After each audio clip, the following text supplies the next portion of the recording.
சோழர்களே, இப்பொழுது ஒரு தலைப்பை குறித்து வாதாட 2 அணிகள் வந்திருக்கிறார்கள். தற்காலத்துக்கு பொருத்தமான ஒரு தலைப்புத்தான். தலைப்பு என்னவென்று சொன்னால், ஒரு மனிதனுடைய ஆன்மீக வாழ்க்கையிலே மீடியாக்கள் எத்தகைய பங்கை வகிக்கின்றன, அவைகள் சாதகமான பங்கை வகிக்கின்றனவா அல்லது பாதகமாக இருக்கிறதா என்பதை குறித்து ஒரு மனிதனுடைய ஆன்மீக வாழ்வும் இன்றைய கால மீடியாக்களும் என்ற தலைப்பிலே வாதாட 2 குழுக்கள் வந்திருக்கிறார்கள். இன்றைக்கு வீட்டிலே டிவி எல்லாம் அடியுடைய தெரியாது. ஆனாலும் இந்த பழக்கத்திலே சாதகமாய் ஒரு மனிதனுடைய வாழ்க்கையிலே மீடியாக்கள் சாதகமான பங்கை வகிக்கின்றன சொல்லி சகோதரர் குமார், சகோதரி சாந்தி, சகோதரி ஜெயா சத்யதேவா அவர்கள் இந்த பக்கத்திலே உட்கார்ந்திருக்கிறார்கள். இந்த பக்கத்திலே இல்லை இல்லை, ஒரு மனிதனுடைய வாழ்க்கையினுடைய ஆன்மீக வாழ்க்கைக்கு மீடியாக்கள் சாதகமாய் ஒருபோதும் இல்லை, பாதகம்தான் என்று சொல்லி வாதாட இந்த பக்கத்திலே சகோதரர் ஜெராட் அவர்களும், சகோதரர் கோபி அவர்களும், சகோதரி சுசீலா அவர்களும் வந்திருக்கிறார்கள். இன்றைக்கு நல்ல மோதல் நடக்க போறது. நீங்கள் ஆயத்தமா கேட்பதற்கு? பார்ப்போம். மீடியாக்கள் என்று சொன்னால் உங்களுக்கு தெரியும், ஊடகங்கள். இந்த மீடியாக்களை நாங்கள் ஒரு மனிதனையும் இன்னொரு மனிதனையும் இணைக்கிற ஒரு ஊடகம் தான் மீடியாக்கள். ஆகவே இன்றைக்கு பத்திரிகைகளை நாங்கள் வாசிக்கிறோம், மேகசின்ஸ், இப்படியான சில நியூஸ் லெட்டர்ஸ்களை வாசிக்கிறோம். இவைகள் எல்லாம் ஒரு பிரிண்ட் மீடியாக்கள், பத்திரிகை மீடியாக்கள். அதைவிட ஒவ்வொரு நாளும் நாங்கள் உட்கார்ந்து இருக்கிற டிவி, ரேடியோ இவைகள் இருக்கிறது. இவைகள் எலக்ட்ரானிக் மீடியாக்கள். 2க்கும் அங்காலையும் இங்காலையும் பாடுவர் ஒருவர் இருக்கிறார். எல்லாரும் கைவந்த கலை இன்டர்நெட், அது எல்லா மீடியாக்களுக்கும் அடங்கும். ஆகவே இந்த மீடியாக்கள் ஒரு மனிதனை எவ்வாறு கடவுளுக்கு கிட்ட சேர்க்கிறது என்பதை குறித்து முதலாவதாக சகோதரர் குமார் அவர்கள் தங்கள் கருத்தை பகிர்ந்து கொள்வார். எங்களுடைய கரகோஷம் அவருக்கு. அருமையான இந்த மாலை பொழுதிலே உங்கள் அனைவருக்கும் என்னுடைய கிறிஸ்துமஸ் வாழ்த்துக்கள். ஆன்மீக வாழ்விலே மீடியாக்களின் பங்கு சாதகமே என்று என்னோடு கூட இந்த இடத்திலே அந்த அணிக்கு பெருமை சேர்க்க வந்திருக்கிறதான சகோதரிகளுக்கும், இல்லை இல்லை அவை தீமை என்று சொல்ல வந்திருக்கிற அணியினருக்கும், இங்கே நடுவராக அமைந்திருக்கிற அருமையான அண்ணனுக்கும், எங்களுடைய அழைப்பினை ஏற்றி இந்த இடத்திலே வந்து இந்த நிகழ்ச்சியை கண்டு கழித்துக் கொண்டிருக்கிறதான அன்பு உள்ளங்கள் அனைவருக்கும் மலர்ந்த கிறிஸ்துமஸ் வாழ்த்துக்களை நான் தெரிவித்துக் கொள்கிறேன். மீடியாக்கள் ஊடகம் என்று அது என்றால் என்ன என்று நம்முடைய நடுவர் அவர்கள் உங்களுக்கு சொல்லியிருக்கிறார். பாருங்கள், இந்த நாட்களிலே தொலைக்காட்சிகள், ரேடியோக்கள் மற்றும் இன்டர்நெட், பத்திரிகைகள், மேகசின், தொலைபேசி கூட இந்த நாட்களிலே ஊடகமாக செயல்பட்டுக் கொண்டிருக்கிறது. இப்படியான இந்த காரியமான இவை அனைத்தும் ஒரு மனிதனுடைய ஆன்மீக வாழ்வுக்கு அதிகமான நன்மையை தான் அவை செய்து கொண்டிருக்கிறது. அதை யாராலும் மறுக்க முடியாது. ஆனால் மறுத்து பேசுவதற்காக இங்கு ஒரு அணி வந்திருக்கிறார்கள். இன்றைக்கு 24 மணி நேரங்களும் தொலைக்காட்சிகளும் ரேடியோக்களும் இப்படியாக உருவாகி அதனுடைய வருகை என்பது ஆன்மீகத்தை விரும்பி அதை நாட்டம் கொண்டிருக்கிறதான மக்களுக்கு மிகவும் பிரயோசனமான, நன்மை பயக்கக்கூடியதான ஒரு விடயமாக நாங்கள் பார்க்கிறோம். நமக்கு தெரியும், பார்ப்பதனாலும் கேட்பதனாலும் வாசிப்பதனாலும் அவை மேல் நாட்டம் கொள்கிறதுனாலே மனிதன் தன்னை விருத்திப்படுத்திக் கொள்கிறான். அது அவனுக்கு பங்கு வகிக்கிறது. அதே போலவே இந்த மீடியாக்கள், ஊடகங்கள் ஒரு மனிதனுக்குள்ளே சென்று அவனுடைய வாழ்க்கையிலே அவன் விரும்புகிறான் அந்த ஆன்மீக பணியை இன்னும் அவன் திறம்பட அவனுடைய ஆன்மீக வாழ்க்கையிலே அவன் வளர ஒரு ஒன்று சக்தியாக அவை செயற்பட்டுக் கொண்டிருக்கின்றன. இப்படியாக மனிதனுடைய ஆன்மீக வாழ்வு முன்னேற வளர அவன் தன்னுடைய ஆன்மீகத்தை தற்காக்க இந்த மீடியாக்கள் முக்கிய பங்கை வகிக்கின்றன. இன்றைய காலகட்டத்தில் இந்த ஊடகங்களின் வருகை, அவைகளுடைய பெருக்கம் என்பது மனிதன் ஆன்மீகத்தின் மேலுள்ள நாட்டத்தை, அதனுடைய விருப்பத்தை காண்பிக்கிறது. நமக்கு தெரியும், சில வருடங்களுக்கு முன்பாக நாம் இப்படியான காரியங்களை நம்முடைய வாழ்நாட்களிலே, நாம் வயதானவர்கள் இங்கே இருக்கிறோம், கண்டதில்லை. திடீரென முளைத்திருக்கின்றது, திடீரென உருவாகியிருக்கின்றன அநேகமான மீடியாக்கள், அதாவது ஊடகங்கள். அதனுடைய காரியம் என்ன என்றால், அவர் இந்த நாட்களிலே நம்முடைய மூதாதையார் போட்டதான அந்த ஆன்மீகத்தின் காரியங்கள் உருவெடுத்து அவை உருமாறி என்று வேகமாக பரவி கொண்டிருக்கிறது. இதன் மூலம் நாம் உணர்ந்து கொள்ள முடிகிறது. இதைத்தான் நாம் சொல்லுகிறோம் மீடியாக்கள், அதாவது இந்த ஊடகங்கள் என்பதன ஒரு மனிதனுடைய ஆன்மீக வாழ்வுகளில் மிகவும் ஒரு பலனை, ஒரு நன்மையை அவை செய்து கொண்டிருக்கிறது என்பதை யாரும் மறந்துவிட முடியாது. அதன் பெருக்கமே இன்றைக்கு இந்த மீடியாக்கள் அதிகமான வருகையை தெரிவித்துக் கொண்டு உங்களுக்கு கொடுக்கப்பட்ட நேரம் முடிவடைந்து விட்டது. அவர் உங்களுக்கு சொல்லியிருக்கிறார், மனிதன் பூரணமடைகிறான் இந்த மீடியாக்கள் மூலம். கடந்த கால வரலாறுகள் கூட இன்றைக்கு இந்த மீடியாக்கள் ஊடாக கடத்தப்படுகிறது என்று சொல்லி அருமையான ஒரு கருத்தை சொல்லி இருக்கிறார். ஆகவே இல்லை இப்பொழுது இந்த கருத்து இல்லை, பாதகம் தான் என்று சொல்லி உங்கள் மத்தியிலே மீடியாக்களின் பாதகத்தை குறித்து பகிர்ந்து கொள்ள சௌரவ் கெராட் அவர்கள் வருகிறார். எங்களுடைய கரகோஷம். கூடியிருக்கிற அனைவருக்கும் வாழ்த்துக்கள், வணக்கங்கள். மீடியாக்கள் இந்த நூற்றாண்டிலே பரவி இருந்தாலும் கூட அது பெரிதான பாதகத்தையே விளைவிக்கிறது. எவ்வளவு அதிகமாய் பரவுகிறதோ அவ்வளவுக்கு அதிகமாய் அது பக்க விளைவுகளை உண்டாக்குறது என்பதிலே எந்தவித சந்தேகமும் இல்லை. மீடியாக்கள், அதாவது நாம் காண்கிற டிவியா இருக்கட்டும், இன்டர்நெட்டா இருக்கட்டும், அவைகள் தயார் செய்யப்பட்டு நமக்கு முன்பதாக காண்பிக்கப்படுகிற ஒரு காரியங்கள். அவைகள் உண்மையான நிகழ்வுகளை நமக்கு எப்பொழுதும் கொண்டு வருகிறதல்ல. அவைகள் எல்லாம் தயார் செய்யப்பட்டு நாம் பார்ப்பதற்கு சரியாக அவைகள் இருக்கிறபடினாலே அது நமக்கு அப்போதும் சரியா இருந்தாலும், ஆனால் அநேக பக்க விளைவுகளை அது உண்டாக்கி விடுகிறது. நடுவர் அவர்களே, சபையோரே, உங்களுக்கு தெரியும், பல காரியங்களை நாம் பார்க்கிற பொழுது ஒரு குடும்பமா இருந்து பார்க்கிறீர்கள் என்று வைத்துக் கொள்கிறீர்கள். கணவன் மனைவி இருந்து பார்க்கிறீர்கள். அப்படி பார்க்கிற பொழுது ஒரு குடும்பமாய் வந்து ஒரு நிகழ்ச்சியை, ஆத்மீக சம்பந்தமான ஒரு நிகழ்ச்சியை தெரிவிக்கிறார்கள், கூறுகிறார்கள். அப்படி கூறுகிற பொழுது இந்த கணவன் பார்க்கிறார், மனைவி கிடைத்தா இப்படி அல்லவா ஒரு மனைவி கிடைக்கணும், இந்த மனைவியை பார் எப்படி இருக்குது. இந்த அம்மா சொல்லுவாங்க, அந்த ஐயாவை பார், அந்த மனைவியோடு எப்படி கதைக்கிறார்கள் என்று. ஆகவே அங்கே ஒரு இந்த மீடியா ஒரு பக்க விளைவை உண்டாக்கி விடுகிற குடும்பத்திலே. கண்டதெல்லாம் பொய் என்ற பழமொழி இவருக்கு தெரியாத போல இருக்கு. கண்டதை அப்படியே நம்பிடுவார் போலவே இருக்கிறது. அதுதான் நடுவர்களே, மீடியாக்கள் நமக்கு பக்க விளைவை உண்டாக்குறபடினாலே அது பெரிதான பாதகத்தை நமக்கு உண்டாக்கி விடுகிறது என்பதை நாம் இந்த இடத்திலே நாம் பார்க்கிறோம். அது மாத்திரமல்லாமல் ஒருவரோடு ஒருவர் பேசுவதற்கு இந்த மீடியாக்கள் தடையை வைத்து விடுகிறது, தடை விதித்து விடுகிறது.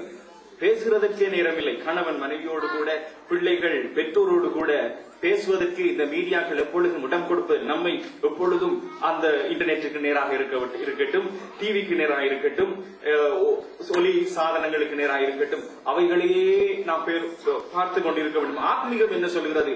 அன்பை பற்றி கூறுகிறது. ஆத்மீகத்தினுடைய அடிப்படையே அன்பு.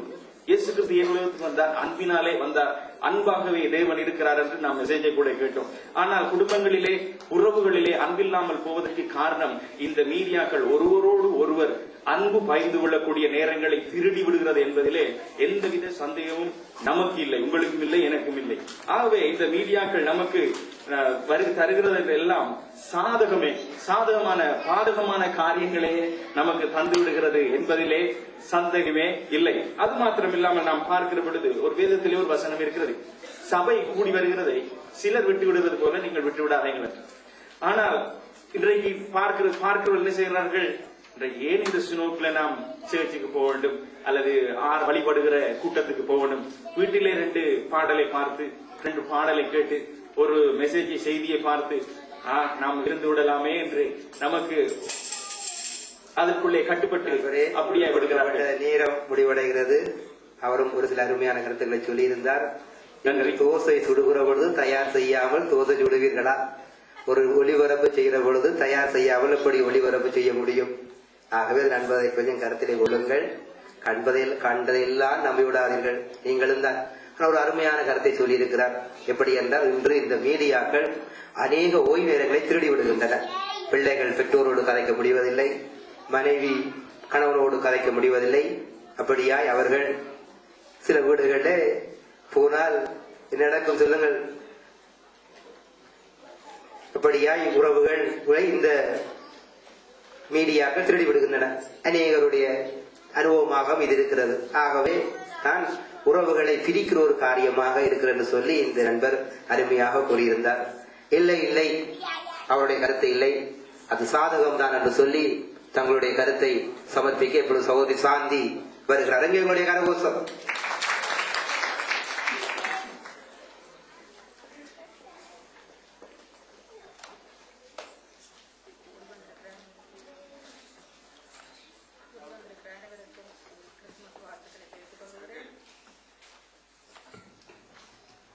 இங்கு கூடி வந்திருக்கிற அனைவருக்கும் கிறிஸ்துமஸ் வாழ்த்துக்களை தெரிவித்துக் கொள்கிறேன். ஆண்டவர் இயேசு கிறிஸ்து இந்த உலகத்திலே சர்வலோகத்தின் பாவத்தை போக்கும் பொருட்டாக இந்த பூமியிலே வந்தார். அதை அந்த மீடியாக்கள் எவ்வளவா எடுத்து சொல்லுகிறது என்று சொல்லி நாங்கள் பார்த்தால், இங்கே அவர் குறிப்பிட்டார், அந்த குடும்பத்திலே அங்கே பேசுவதற்கு நேரம் இல்லை என்று சொல்லி பார்க்கிறோம். அந்த எங்களுடைய எதிர்த்தரப்பினர் குறிப்பிட்டிருந்தார். ஆனால் நாங்கள் வேலை வேலை என்று ஓடுகிறோம். அந்த நேரத்திலே எங்களுடைய மனைவியோடு, கணவனோடு, பிள்ளைகளோட நேரத்தை பகிர்ந்து கொள்கிறோமா? மீடியாக்களுக்கு முன்பாக இருக்கிற நேரங்கள் எவ்வளவு என்று சொல்லி நாங்கள் எங்களை நிதானிக்க வேண்டும். ஏனென்று சொன்னால், நாங்கள் மீடியாக்களுக்கு முன்னாலே 24 மணி நேரம் இருக்கிறவர்கள் அல்ல. ஒரு நோயாளிக்கு தான் வைத்தியம் தேவையே அல்ல, வைத்தியம் தேவையே ஒழிய ஒரு சாதாரண வியாதி இல்லாதவனுக்கு நோயாளி அங்கு தேவையில்லை. இந்த மீடியாக்கள் என்ன செய்கிறது என்று சொன்னால், அம்மா அவர்களே, நீங்கள் வேலைக்கு போகாமல் வீட்டில் இருந்தால் எப்படி சாப்பாடு சொல்லுகிறது என்று சொன்னால், அங்கே நாங்கள் வீட்டிலே அவர்கள் வியாதியோடு இருக்கிறவர்கள், வீட்டிலே வர முடியாத வயோதிபர்களாய் இருக்கிறவர்களுக்கு இந்த மீடியாக்கள் எவ்வளவா உதவி செய்கிறது.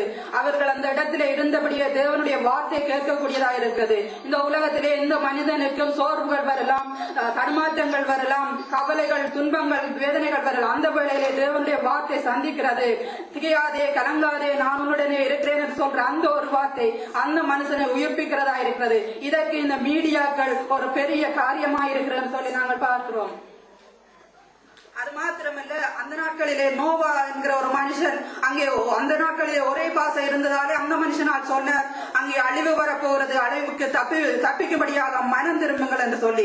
இந்த நாட்களிலே பாசைகள் பிரிந்திருக்கிறபடியினாலே அந்த மீடியாக்கள் என்ன செய்கிறது, அந்தந்த பாசை கேட்ட விதமாய் ஒருவரும் செல்லக்கூடாத இடங்களுக்குள்ளாய், கம்யூனிஸ்ட் நாடுகளுக்குள்ளாய், அந்நிய தேசங்களுக்குள்ளாய் கடந்து சென்று நாங்கள் இருக்கிற அந்த இடத்திலே இந்த மீடியாக்கள் தேவனுடைய சத்தியத்தை சொல்கிறது. இந்த நாட்களிலே வரவிருக்கிற அந்த அழிவுக்கு தப்பும் விதமாக, ஆண்டவருடைய கோவாக்கினைக்கு தப்பும் விதமாக மீடியாக்கள் என்ன சொல்கிறது, மனம் திரும்புங்கள் என்று சொல்லி அந்த தேவனை ஏற்றுக்கொள்கிற வேளையிலே அந்த பரலோகராஜ்யத்துக்குள்ளே பிரவேசிக்கலாம் என்று சொல்லுகிறது. ஒரு மனிதனுடைய நாட்கள் மரணத்தில் முடிகிறது. அந்த நாட்களுக்கு பின்னாக ஒரு மனிதன் எங்கே சொல்ல போகிறான், ஒன்று பாதாளம், ஒன்று பரலோகம். அதை அறிவிக்கிறதா இந்த மீடியாக்கள் கடந்து சொல்கிறது. ஒரு தனி மனிதனால் ஒரு காரியத்தை சொல்வது ஒரு இடத்திலே மாத்திரமே, ஆனால் மீடியாக்கள் உலகம் எங்கும் கடந்து செல்கிறது என்பதை கூறிக்கொண்டு வந்து பேசிக் கொண்டிருப்பார்கள் போல இருக்கிறது. அவர்களும் பாருங்கள், நோவாவை பற்றி உங்களுக்கு தெரிந்திருக்கும். அந்த நோவாவை கூட அவர்கள் நீதியை பிரசங்கித்தாங்க நாங்கள் பார்க்கிறோம். ஆகவே அங்கும் ஒரு மீடியாவாக நோவா செயற்பட்டான் என்பதை நாங்கள் கண்டுகொள்ளக்கூடியதாக இருக்கிறது. ஆகவே இந்த சகோதரி, இந்த நாட்களை பாருங்கள், தடை செய்யப்பட்ட அநேக இடங்களிலே சுவிசேஷம் பரவப்படுவதற்கு இந்த மீடியாக்கள் ஒரு நல்ல சாதனமாக பயன்படுகிறது என்று சொல்லி சகோதரனுடைய கருத்துக்களை சொல்லி இருக்கிறார்கள். இல்லை என்று வாதாட இப்பொழுது சகோதரி சுசீலா வருகிறார்கள். இல்லை, ஒரு மனிதனுடைய ஆன்மீக வாழ்க்கையிலே மீடியாக்கள் எப்பொழுதும் பாதகம் தான் என்று சொல்லி தன்னுடைய கருத்தை சமர்ப்பிக்க சகோதரி சுசீலா வருகிறார்கள். எங்கே உங்களுடைய கரகோஷம்?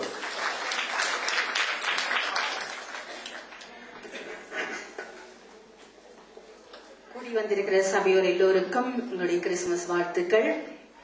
சகோதரியை சொல்லிவிட்டார்கள், மீடியாக்கள் எங்களுக்கு சாதகமான காரியத்தையே கொண்டு வருகிறது என்று. அப்படி இல்லை, பாதகத்தையே விளைவிக்கிறது என்று சொல்ல நான் வந்திருக்கிறேன். முதலாவதாக நாங்கள் டிவியை எடுத்துக்கொள்வோம். கிறிஸ்தவ தொலைக்காட்சிகள் போய்கொண்டிருக்கின்றன. வயோதிபர்கள், சுவையினர்கள் ஆமாம் வீட்டில் இருந்து பார்த்துக் கொள்ளுகிறார்கள் தான், இல்லை என்று சொல்லவில்லை. ஆனால் வீட்டிலே இருக்கும் பெண்களாகிய நாங்கள் எந்த வேளையும் டிவியிலே பாட்டுகள், செய்திகள் என்று கேட்டுக்கொண்டு இருந்து விட்டால் எங்களுடைய நேரங்கள் ஆண்டவருக்கு கொடுக்க வேண்டிய நேரங்கள் குறைக்கப்படுகிறது. இதை நாங்கள் கண்கூடாகவே பார்க்கலாம். பாட்டுகள் போய்கொண்டிருக்கிறது, செய்திகள் போய்கொண்டிருக்கிறது. நாங்கள் இதிலே கொஞ்சம் ஆன்மீகத்திலே வளர்ந்து கொள்ளலாம் என்று சொல்லி அதற்கு முன்னால் டிவிக்கு முன்னால் இருக்கும் பொழுது எங்களுடைய ஆண்டவருடைய பாதத்தில் இருக்கிற நேரம் குறைகிறது. இரண்டாவது, வீட்டு வேலைகள் எல்லாம் அப்படியே கிடக்கிறது.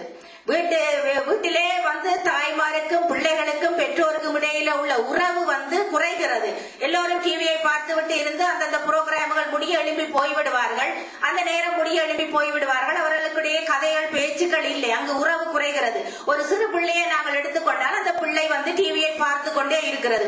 அந்த பிள்ளைக்கு டிவியை பார்த்து கொண்டு இருக்கும் பொழுது அந்த பிள்ளையினுடைய மனநிலை எப்படி இருக்குதுன்னு நாங்கள் யோசித்து பார்க்கணும். அந்த பிள்ளைக்கு அது பாதகமே ஒழிய அங்கு சாதகம் இல்லை என்று நான் சொல்லுகிறேன். ஏனென்று சொன்னால் ஒரு குறிப்பிட்ட வயது வரைக்கும் அந்த பிள்ளைகள் டிவியை பார்க்க கூடாது என்று சொல்லி அறிஞர்கள் சொல்லி இருக்கிறார். 3 வயதுக்குட்பட்ட பிள்ளைகள் டிவியை பார்க்க கூடாது. சில பெற்றோர்கள் சொல்லுவார்கள், எங்களுடைய பிள்ளை டிவி பார்க்காமல் சாப்பிடாது, என்னுடைய பிள்ளை டிவிக்கு முன்னால் இருந்தால் ஒரு வேளையும் நான் எல்லா வேலையும் செய்து முடிக்கலாம், அவ்வளவு அமைதியா இருப்பான். ஆனால் அந்த பிள்ளையின் வாழ்க்கையில் ஏற்படுகிற தீமைகளை நீங்கள் அறிந்திருக்கிறீர்களா?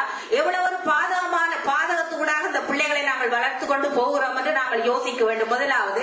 இரண்டாவது, குடும்பத்தில் நாங்கள் டிவி பார்த்து கொண்டிருக்கும் பொழுது கணவனோ மனைவியோ வீட்டிலிருந்து டிவி பார்த்து கொண்டிருக்கும் பொழுது வெளியிலிருந்து ஒருவர் வந்தால் முக்கியமான நிகழ்ச்சி செய்தியாகட்டுக்கு முக்கியமான என்னவாகட்டுக்கு போய்கொண்டிருந்தால் நாங்கள் அதை விட்டு எழுப்ப மாட்டோம். அதை பார்த்து முடித்துதான் எழுப்புவோம். வெளியிலிருந்து வாரவருக்கு இதனாலே பிரச்சனைகள் ஏற்படும். குடும்பத்தில் இப்படி எத்தனையோ பிரச்சனைகள், கிறிஸ்தவ வீட்டிலும் சரி உலக வாழ்க்கையிலும் சரி, நான் இப்படி எத்தனையோ பிரச்சனைகளை நான் கேள்விப்பட்டிருக்கிறேன். அதை விட இன்டர்நெட் எங்களுடைய பிள்ளைகளுக்கு எங்களை விட இன்டர்நெட் கூடுதலாக தெரியும். நான் இந்த இடத்துல இல்லை என்று சொல்லவில்லை. பிள்ளைகள் படிப்பதற்கு என்று சொல்லி இன்டர்நெட்டுக்கு முன்னால் போயிருக்கிறார்கள். இன்டர்நெட்டுக்கு முன்னால் போயிருந்து அவர்கள் படிக்கிறதுக்கு அவர்களுக்கு அது சாதகமாக தான் இருக்கிறது. ஆனால் அந்த சாதகத்தை விட சாதகம் ஒரு 10 வீதமாக இருந்தால் அதிலே 90 வீதம் பாதகமாகத்தான் இருக்கிறது. அவர்கள் இன்டர்நெட்ல படிக்க போயிருந்து விட்டு MSN திறப்பார்கள், ஸ்கைப்பை திறப்பார்கள், அதை திறப்பார்கள், இதை திறப்பார்கள். எல்லாரும் ஒவ்வொன்றாக போய்கொண்டிருக்கும் பொழுது அவர்களுடைய நேரம் வீணடிக்கப்படுகிறது. அங்கு படிப்புக்கு அவர்களுக்கு குறைஞ்ச நேரம் தான். ஆகவே அவர்கள் படிப்பு என்று சொல்லி அவர்கள் இருக்கிறதை விட தங்களுடைய புற தேவைகள் அதற்குள்ளாக போகும் பொழுது அவர்களுடைய வாழ்க்கையில் பாதிப்புகளை ஏற்படுத்து. அடுத்தது விளம்பரங்களை நாங்கள் பார்க்கும் பொழுது எங்களுடைய கண்களின் இச்சையினால் நாங்கள் பாதிக்கப்படுகிறோம். கண்களின் நிச்சயம் அது சிறு பிள்ளையிலிருந்து முதியோர் வரை இந்த விளம்பரங்களை யாரும் விட்டு வைப்பதில்லை. எல்லோரும் சந்தோஷமாக பார்ப்பார்கள். இதை நான் பார்த்திருக்கேன். கோழிக்கோட் டிவியிலே கூட பாட்டுகள், நாடகங்கள், அதுகளில் வருகிற உடுப்புகள், நகைகள் இவைகளை பார்த்து விட்டு அதுகளை காட்டுவன்றே அந்த டிவியில் வருகிறது போன்ற காரியங்கள் இருக்கின்றன. நடுவர் பேசவே விட மாட்டார் போன்றது. ஆனால் தீமைகளோ ஆயிரம். இதை சொல்லி விடைபெறுகிறேன். சகோதரியின் கொடுக்கப்பட்ட நேரம் முடிந்திருக்கிறது. ஒரு அருமையான கருத்தை சொல்லி இருந்தார்கள். பாருங்கள், இன்று இந்த தொலைக்காட்சிகளோ இன்டர்நெட் போன்ற இந்த ஊடகங்களோ பிள்ளைகளுடைய அநேக நேரங்களை திருடுவதாக கூட பல ஆய்வுகள் தெரிவிக்கின்றன. அது மாத்திரமல்ல, அவர்கள் ஒரு அருமையான கருத்தை சொல்லி இருந்தார்கள். அதாவது அவர்களுடைய கவனத்தை கூட திசை திருப்புகிறது. உதாரணத்துக்கு பாருங்கள், ஒரு பிள்ளை டிவியை பார்த்து கொண்டிருக்கிற பொழுது ஒரு பெற்றோர், ஒரு தாயோ தகப்பனோ போய் கூப்பிடுகிற பொழுது அவர்களுடைய கவனம் டிவியாய்த்தான் இருக்கும். இங்கே செவிடுக்க மாட்டார்கள். இப்படியாய் பிள்ளைகளுடைய நண்பர்களுடைய கருத்துக்கள் கவனத்தை அது திசை இருப்புற ஊடகமாக இருக்கிறது என்ற ஒரு அருமையான கருத்தை சகோதரி சொல்லி இருந்தார்கள். ஆகவே இல்லை என்று சொல்லி, இல்லை அப்படித்தான் அவர் சொல்லியிருந்தாலும் ஒரு மனிதனுடைய ஆன்மீக வாழ்க்கையிலே இந்த மீடியாக்கள் ஒரு முக்கிய பங்கைத்தான் வகிக்கின்றன சொல்லி தன்னுடைய கருத்தை சமர்ப்பிக்க சகோதரி ஜியா சத்யதேவன் வருகிறார்கள். எங்க என்னுடைய கரகோஷம். சபையோர் அனைவருக்கும் எனது அன்பான கிறிஸ்துமஸ் வாழ்த்துக்கள். நடுநிலை தவறாது நீதி வழங்கும் அன்பு தலைவர் அவர்களுக்கும் எனது சக போன முறைதான் ஒரு நீதிபதி இருந்தார்கள். அவர்கள் இப்போ ஓய்வு, இப்ப என்னை விட்டு விட்டார்கள். என்னுடைய சக அணியினருக்கும், இல்லை என்று சொல்லி எதிராக பேச வந்திருக்கிற எதிர் அணியினருக்கும் சபையோருக்கும் என்னுடைய அன்பார்ந்த வணக்கங்களை கூறுகின்றேன். வாசிப்பதினால் ஒரு மனிதன் பூரணம் அடைகின்றான், கேள்வியினால் ஞானம் வரும் என்ற கூற்றின்படியும் நம்முடைய வேதாகமத்தில் ரோமர் 10:14 ஒருவன் கேள்விப்படாவிட்டால் எப்படி விசுவாசிப்பான், ஒருவன் பிரசங்கிக்காவிட்டால் எப்படி கேள்விப்படலாம் போன்ற அந்த வாக்கின் படியினும் ஊடகங்கள் நம்முடைய ஆன்மீக வாழ்விலே நல்ல பங்கைத்தான் வகிக்கின்றது என்று சொல்லி பேச வந்திருக்கின்றேன். மிகவும் குறுகிய நேரத்தை தந்திருக்கிறார்கள். எவ்வளவோ நன்மையான காரியங்கள் இருக்கின்றன. அவற்றையெல்லாம் எடுத்து சொல்ல நான் வாஞ்சித்தாலும் அந்த குறிக்கப்பட்ட நேரத்திலே சுருக்கமாக என்னுடைய கருத்தை கூறி இந்த இடத்திலே நான் வைக்க விரும்புகிறேன். முதலாவதாக நான் எங்களுடைய வாலிபர்களை குறித்து சொல்ல வருகிறேன். வாலிபர்களுடைய இருதயம் வேதத்திலே சொல்லப்பட்டதை போல நல்ல நிதத்தில் விழுந்த விளைகள் 1, 30, 100 பலன் கொடுக்குமா? வாலிப பிள்ளைகளின் இருதயத்தை ஒரு பொன் விளையும் பூமிக்கு நான் ஒப்பிடுகிறேன். அதிலே எதைத்தான் விதைத்தாலும் நல்ல ஒரு அருமையாக சொல்லுகிறார்கள். அதாவது வாலிப உள்ளங்கள் ஒரு காட்டுக்குள்ளே ஒரு ஆறை போல, அந்த ஆறை அணை கட்டி திசைப்பு விட்டால் அது நல்ல ஒரு பிரயோஜனமாக பயன்படுத்திக் கொள்ளலாம். அது நல்ல முறையில வழிநடத்தாவிட்டால் காடுகள் எல்லாம் அழித்து கொண்டு போய்விடும் அந்த ஆறு. அதே போலத்தான் வாலிப உள்ளங்களை நன்மையான காரியங்களுக்கு திசை திருப்பமாக இருந்தால் அவர்கள் சமுதாயத்திலே நல்ல பங்கை பெறுவார்கள். அவர்களை நாங்கள் வழிநடத்த தவறுவமாக இருந்தால் சமுதாயத்திலே தீங்கை கொண்டு வந்து விடுவார்கள். அருமையான கருத்தை இங்கே கரகோசத்தை அவருக்கு அப்படிப்பட்ட உள்ளத்திலே இன்றைக்கு ஊடகங்கள் மூலம் அநேக நல்ல காரியங்கள் பதியப்படுகின்றன. அதனாலே அவர்களுடைய திறமைகள் வளர்ச்சி அடைகின்றன. உதாரணமாக அவர்களுடைய தாளந்துகள், ஒருவருக்கு ஒரு தாளந்து இருக்குமே ஆனால் அந்த இன்டர்நெட் வழியாக போய் அந்த தன்னுடைய திறமைக்கு ஏற்படி விளையாட்டுத் துறையானாலும் சரி, அல்லது ஒரு நாடக துறையானாலும் சரி, அல்லது இறையியல் காரியங்களானாலும் சரி, எதை எடுத்துக்கொண்டாலும் அவர்கள் அதிலே சென்று அவர்களுக்கு தேவையான காரியங்களை பெற்றுக் கொள்ளுகிறார்கள். இதனால் இன்னும் அவர்களுடைய அறிவு வளருகிறது. அவர்களுடைய தாளந்துகளை நாங்கள் சபைகளிலும் இன்னும் வெளியிடங்களிலும் நாங்கள் பிரயோகிக்கக்கூடியதாக இருக்கிறது. மட்டுமல்ல, ஒரு சிறு பிள்ளையை நாங்கள் எடுப்போமே ஆனால் நாங்கள் சிறு பிள்ளைகளுக்கு சண்டே ஸ்கூலிலே சொல்லிக் கொடுப்போம். ஒரு கதையை சொல்ல வேண்டுமானால் அதற்கான ஒரு படத்தை கொண்டு போவோம், அது பாட்டுக்கான ஒரு அபிநயத்தை கொண்டு போவோம். ஏனென்றால் ஒரு பிள்ளையை பார்ப்பதினாலும் கேட்பதினாலும் அநேக காரியங்களை தன்னுடைய மூளைக்குள்ளே இழுத்துக் கொள்ளக்கூடியதாக இருக்கிறது. எனவே பாடலை அபிநயத்தின் மூலம் சொல்லிக் கொடுக்கும் பொழுது அல்லது கதையை ஒரு படங்களின் மூலம் நாங்கள் காட்டும் பொழுது அவர்களுடைய உள்ளத்தில் அது ஆழமாக பதிகிறது.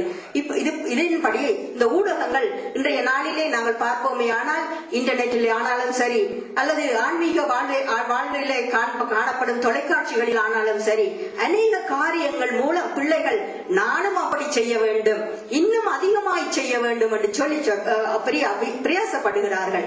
மட்டுமல்ல, இந்த ஐரோப்பா வாழ் தமிழர்களை பார்க்கும் பொழுது ஒவ்வொரு நாட்டிலும் ஒவ்வொரு பாஷைகள், இந்த பாஷைகளின் மத்தியிலும் கூட எங்களுடைய அருமை செல்வங்கள் எவ்வளவு அழகாய் தமிழிலே பாடி நடனம் ஆடுகிறார்கள். பாருங்க, எதைத்தான் சொல்லுவது? தலைவர் விட்டால் தானே நான் மிகுதியை சொல்லி முடிக்க. ஆனாலும் நேரங்களை கருத்தில் கொள்ள வேண்டி இருக்கிறது. காலையும் அப்படியா இருக்கிறது. நீங்கள் பூரணங்களுக்கு புறப்பட்டு போக வேண்டும். எனவே ஆன்மீக வாழ்விலே மீடியாக்கள் மூலம் நன்மையே என்று கூறி இந்த வாய்ப்பினை அளித்த அருமை சபையினருக்கும் எனது நன்றிகளை கூறி விடைபெறுகிறேன். பாருங்கள், ஒரு கருத்தை சொல்லியிருந்தார்கள். ஒருவன் பிரசங்கிக்காவிட்டால் எப்படி கேள்விப்படுவார்கள், கேள்விப்படாவிட்டால் எப்படி விசுவாசிப்பார்கள். நாங்கள் ஒரு காரியத்தை சொல்லாவிட்டால் எப்படி கேள்விப்படுவீர்கள், கேள்விப்பட்டதான் சிந்திப்பீர்கள். ஆகவே இந்த மீடியாக்கள் தேவனுடைய அன்பை குறித்து, ஆன்மீகத்துக்குரிய உணவுகளை, காரியங்களை குறித்து அறிவிக்கிற ஊடகங்களாக இருக்கிறது. இன்னும் ஒரு முக்கிய கருத்தை சொல்லியிருந்தார்கள். ஒரு வாலிப உள்ளத்திலே ஒரு விதையை விதைத்தால் அதை எடுப்பது மிக கடினம். ஆகவே நல்ல விதைகளை விதைக்க வேண்டும் என்று சொல்லி ஒரு அருமையான கருத்தை சொல்லியிருந்தார்கள். எங்கே எங்களுடைய கரகோசம் அவர்களுக்கு இப்பொழுது இவர்கள் சமர்ப்பித்த கருத்துக்கு எதிராக, இவர்கள் சமர்ப்பித்த கருத்துக்கள் எதிராக இல்லை, ஒரு மனிதனுடைய ஆன்மீக வாழ்க்கையிலே இந்த மீடியாக்கள் பாதகமாய்த்தான் இருக்கிறன்னு சொல்லி தன்னுடைய கருத்தை வலியுறுத்த வருகிறார் சௌரர் கோபி. எங்க எங்களுடைய கரகோசம்?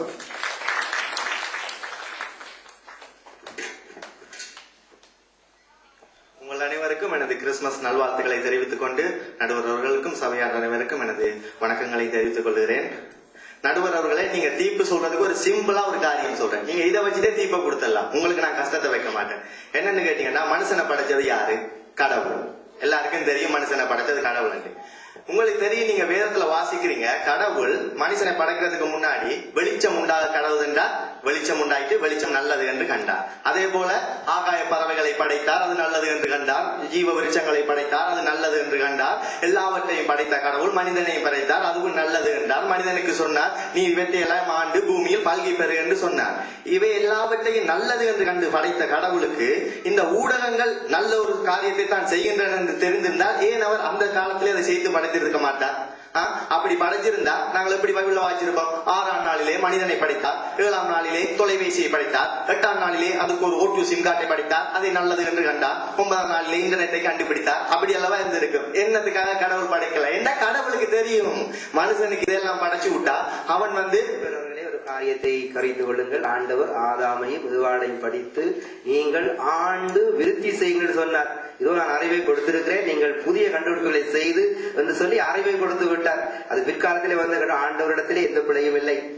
சரி, அப்படியா இருக்கட்டும். நீங்க சொல்ற மாதிரி அப்படி பார்க்க போனா இந்த ஊடகங்கள் எல்லாம் எப்ப மனுஷன் கண்டுபிடிச்சவன்? அவன் அறிவுக்கு இதெல்லாம் எப்ப எட்டி எப்ப கண்டுபிடிச்சவன்? சொல்ல போனா குறிப்பிட்ட ஒரு 18ஆம் நூற்றாண்டுக்கு பின்பாக என்று வைத்துக் கொள்வோமே. இந்த 18ஆம் நூற்றாண்டுக்கு முன் வாழ்ந்த விசுவாசிகள், ஆபிரகாம் யார்? அவர் விசுவாசத்தின் தந்தை. அவர் என்ன இன்டர்நெட்ல பார்த்தா விசுவாசத்தை வளர்த்த, டிவியில பார்த்தா விசுவாசத்தை வளர்த்த. அவர்களே வேதத்திலே ஒரு வசனம் உண்டு, நீதிமொழிகளிலே, துன்மார்க்கர் போடும் வெளிச்சம் பாவம் என்று. பாருங்கள், நாங்கள் பார்க்கிறோம், இந்த டிவி கூட ஒரு வெளிச்சம் தான். இது நடுவருக்கும் எனக்கும் பாராட்டமா இருக்குது. எதிரணியை விட நடுவர் ரொம்ப பேசுங்க.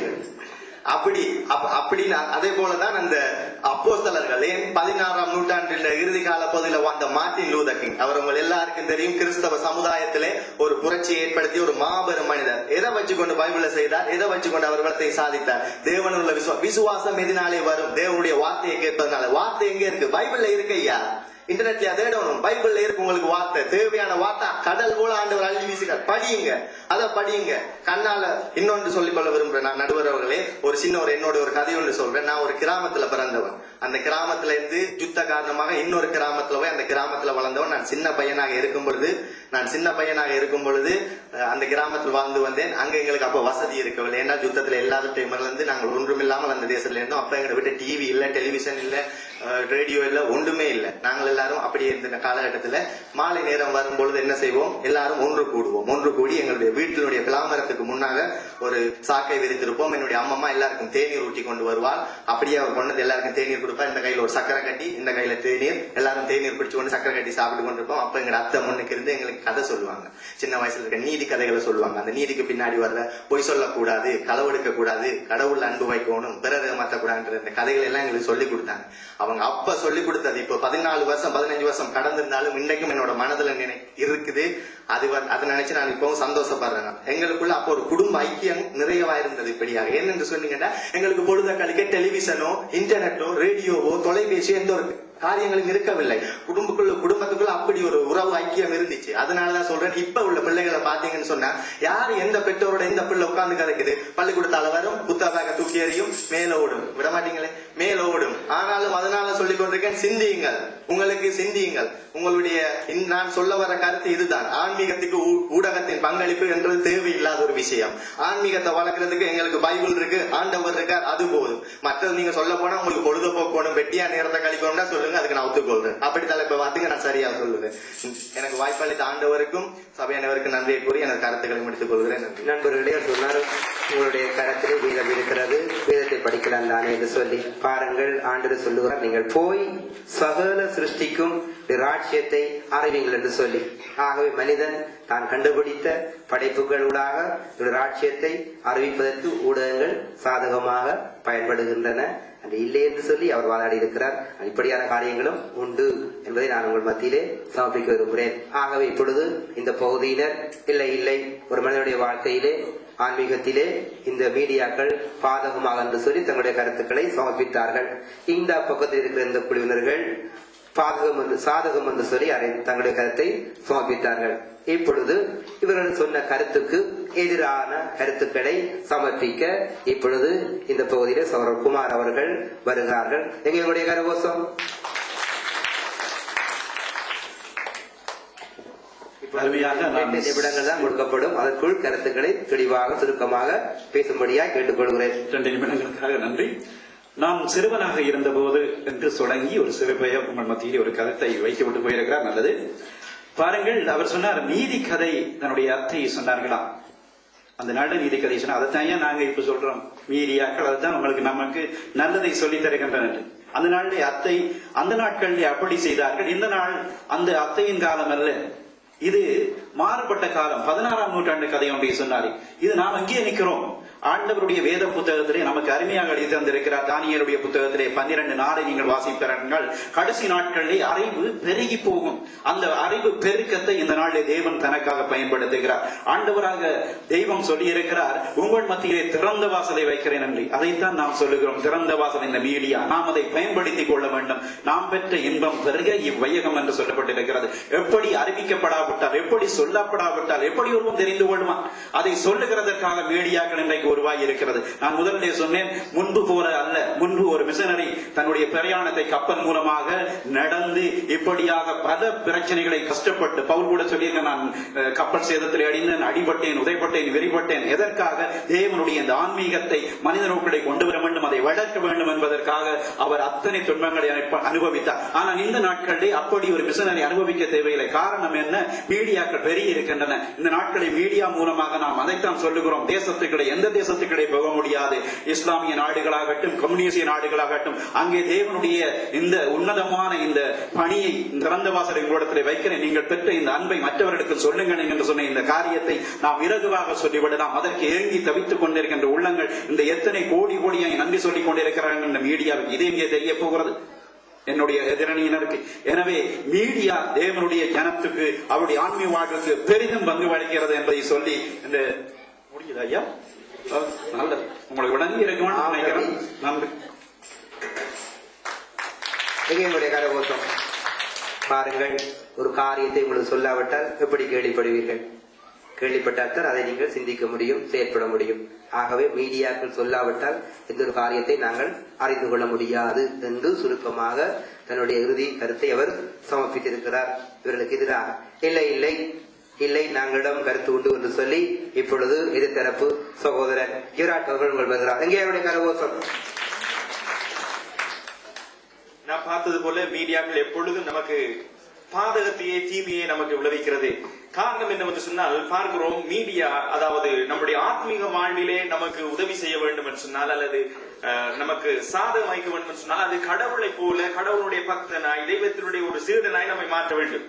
அது இல்லாமல் இந்த மீடியாக்கள் என்ன செய்கிறது? ஒரு டிவியிலே புரோகிராம் செய்கிற ஒருவருடைய ரசிகனாய் நம்மை மாற்றுகிறது. அவருடைய புரோகிராம் போடு போடு போடு போடு, சமையல் நிப்பாட்டு, அதை நிப்பாட்டு, அவருடைய புரோகிராம் போடு என்று சொல்லுகிறது. அது மாத்திரம் இல்லாமல் என்ன செய்கிறது? அதாவது கடவுளுடைய தெய்வத்தினுடைய குணாதிசயத்தை நமக்குள்ளே கொண்டு வர வேண்டும். தெய்வீகத்தை நம்முடைய வாழ்க்கையில இந்த மீடியாக்கள் நமக்கு கொண்டு வருகிறது சொன்னால், கடவுளுடைய தெய்வத்தினுடைய குணாதிசயங்கள், சுபாவங்கள் நம்மளே வர வேண்டும் அல்லவா?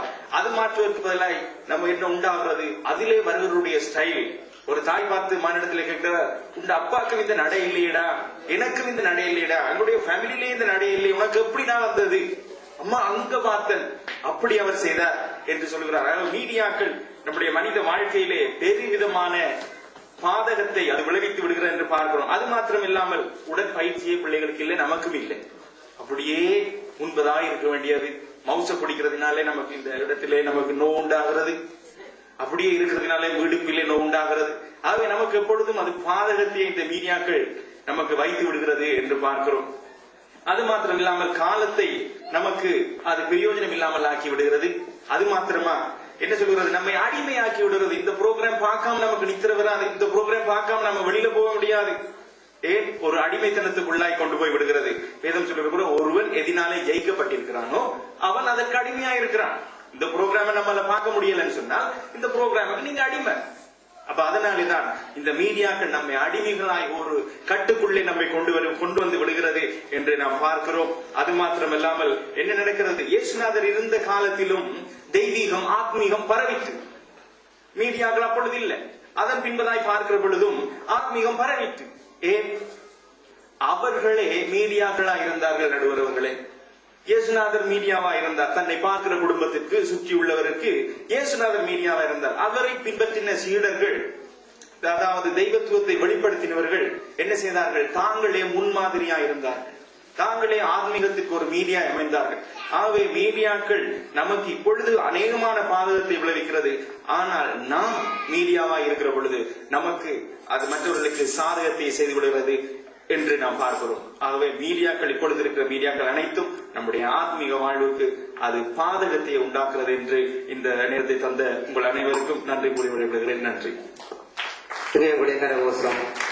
ஆம் சோதரர்களே, சில வேளைகளிலே இந்த மீடியாக்கள் கூட எங்களுக்கு ஒரு தடையாக மாறிவிடுகின்றன. தேவனோடு உறவு கொள்ளக்கூடிய கூடாத முறையிலே பாருங்க, தேவனோடு உறவாடவன் ஈரங்களை இங்கே கொடுத்து விடுகிறோம்.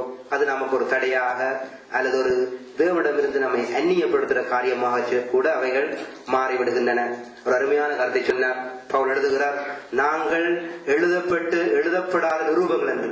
எங்களை பார்க்கிறவர்கள் கிறிஸ்துவை பார்க்க வேண்டும், எங்களை பார்க்கிறவர்கள் கடவுளை பார்க்க வேண்டும் என்று சொல்லி நாங்கள் எழுதப்படாத நிரூபங்கள், நாங்களும் மீடியாக்கள் தான் என்று சொல்லி, ஆகவே மீடியாக்களை விட நாங்களே என்று சொல்லி இந்த சோர அருமையான கருத்தை சொல்லியிருந்தார். பாதகத்தை குறித்து வலியுறுத்துகிறார். இல்லை, எங்களிடம் கருத்து உண்டு என்று சொல்லி சோரி சாந்தி அவர்கள் வருகிறார்கள். எங்களுடைய கரகோஷம்.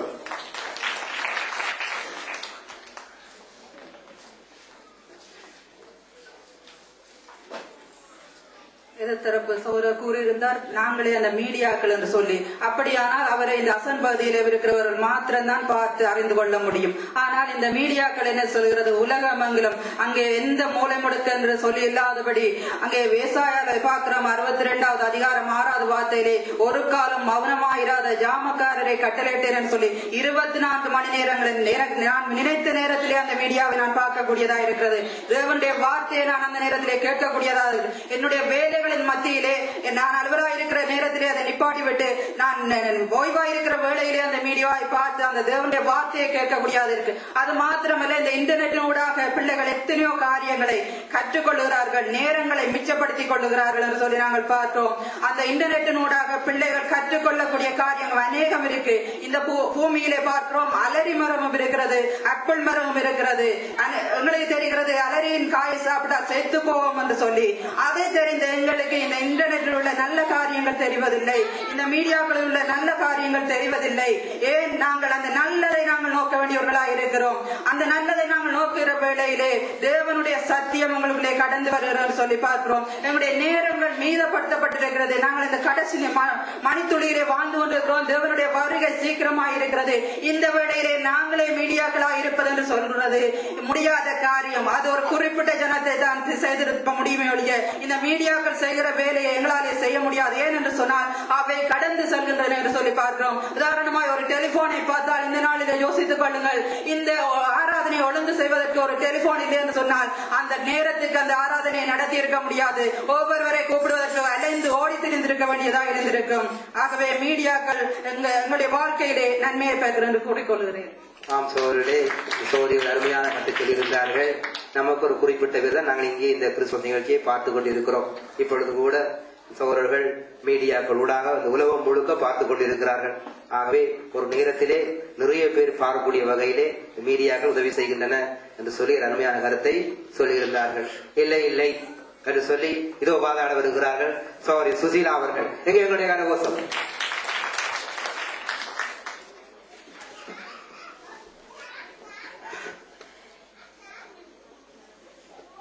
சகோதரி அவர்கள் சொல்லி இருந்தார்கள், பிள்ளைகள் அநேக நன்மையான காரியங்களை பிரயோசனப்படுத்துகிறார்கள் என்று.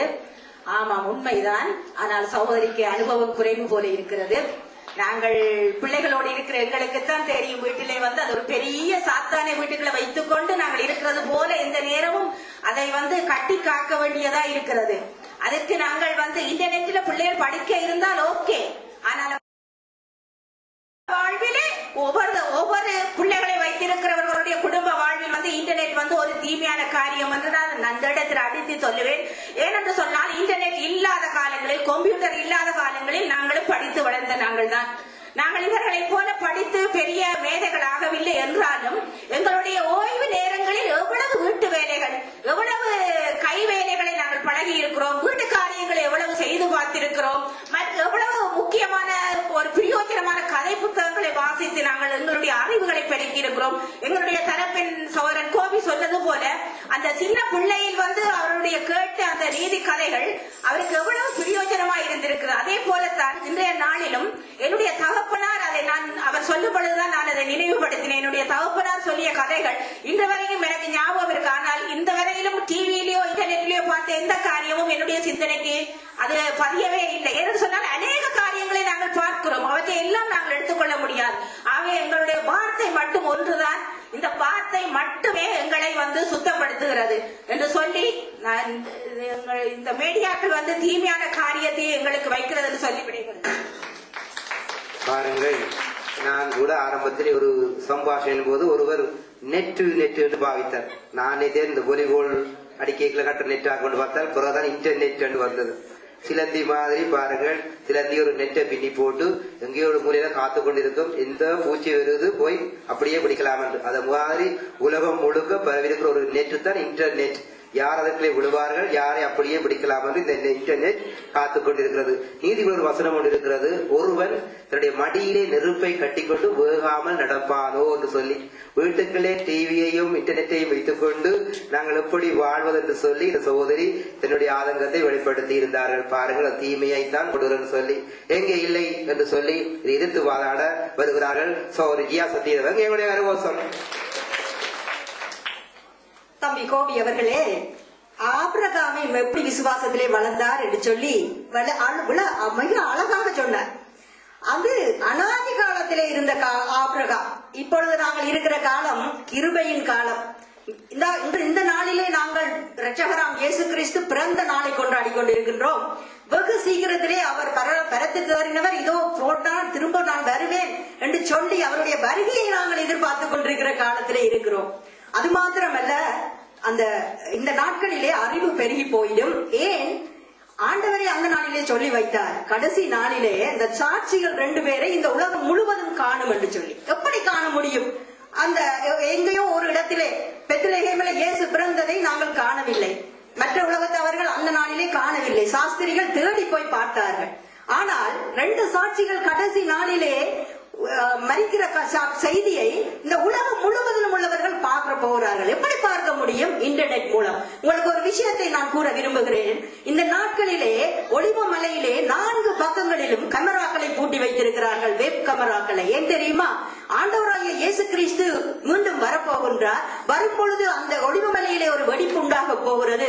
அந்த காட்சியை உலகம் முழுவதிலும் காண்பிக்கிறதுக்காக 24 மணி நேரமும் 365 நாளும் அந்த கேமராக்கள் ஓடிக்கொண்டிருக்கின்றனவா? இந்த சபைகளிலே இந்த நாட்களிலே நம்முடைய தலைமை போதகர் வெளிப்படுத்தின சுவிசேஷத்தை படிப்பித்துக் கொண்டிருக்கிறார். அவர் அநேக நாட்கள் சொல்லியதை நான் கூட அநேக வயது படிப்புகளுக்கு செல்லாவிட்டாலும் அந்த வெப்சைட்ல பார்த்திருக்கிறேன். உலகத்தில் நடக்கிறவதையும் உங்களுடைய வேதாகமத்தையும் சேர்த்து பாருங்கள். கடைசி நாட்களில் இருக்கிற நாங்கள் உலகத்தில் நடக்கிறதையும் வேதாகமத்தில் இருக்கிறதையும் சேர்த்து பாருங்கள் என்று சொல்லுகிறார். எனவே நாங்கள் நடப்பவைகளை பார்க்க வேண்டும். மீடியாக்கள் அதன் மூலம் உங்களுக்கு அநேக காரியங்களை விளங்கப்படுத்தும் என்ற நன்மையே ஒழிய அநேக காரியங்கள் நன்மை உண்டு. ஒரு விஷயத்தை மட்டும் சொல்ல எனக்கு தலைவர் அவர்களிடத்தில் அனுமதி கேட்கின்றேன். எனக்கு ஒரு அன்பான சகோதரன் உண்டு. அவர் சொல்லுவார், இந்த கண்ணாடியை சில பேர் கருப்பு கண்ணாடியை போட்டு பார்த்தால் கருப்பாகத்தான் தெரியும், சிவத்த கண்ணாடியை போட்டு பார்த்தீர்கள் என்றால் எல்லாம் சிவப்பாகத்தான் தெரியும், பச்சை கண்ணாடியை போட்டு பார்த்தீர்கள் என்றால் பச்சையாகத்தான் தெரியும். எனவே உங்களுடைய சபையோர்களுக்கும் தலைவர் அவர்களுக்கும் எனது எதிரணிகளுக்கும் நான் சொல்லுகின்றேன், பார்க்கிறதை தெளிவாக பாருங்கள். கடைசி காலத்திலே நிற்கிற நானும் நீங்களும் தெளிவுள்ளவர்களாக இருக்க வேண்டும் என்று சொல்லி இந்த வாய்ப்பினை அளித்த அனைவருக்கும் நன்றி கூறி விடைபெறுகிறேன். வணக்கம். பாருங்கள், வீதம் சொல்லுகிறது, ஒரு மனிதனுடைய சரீரத்தினுடைய விளக்கு வெளிச்சம் கண். கண் கெட்டதாயிருந்தால் அவருடைய சரீரம் முழுவதும் கெட்டதாயிருக்கும், இருளாயிருக்கும்.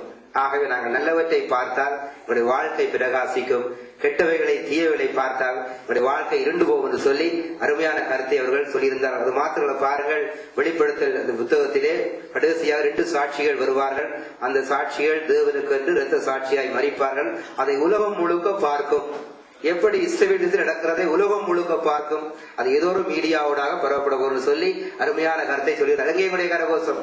ஆகவே இல்லை இல்லை, இவருடைய கருத்தை நான் எதிர்த்து வாதாட வருகிறேன் என்று சொல்லி இதோ 2 நிமிடங்களிலே என்ன பேச போறாரோ, இன்னைத்தான் பேச போறாரோ தெரியவில்லை, பார்ப்போம்.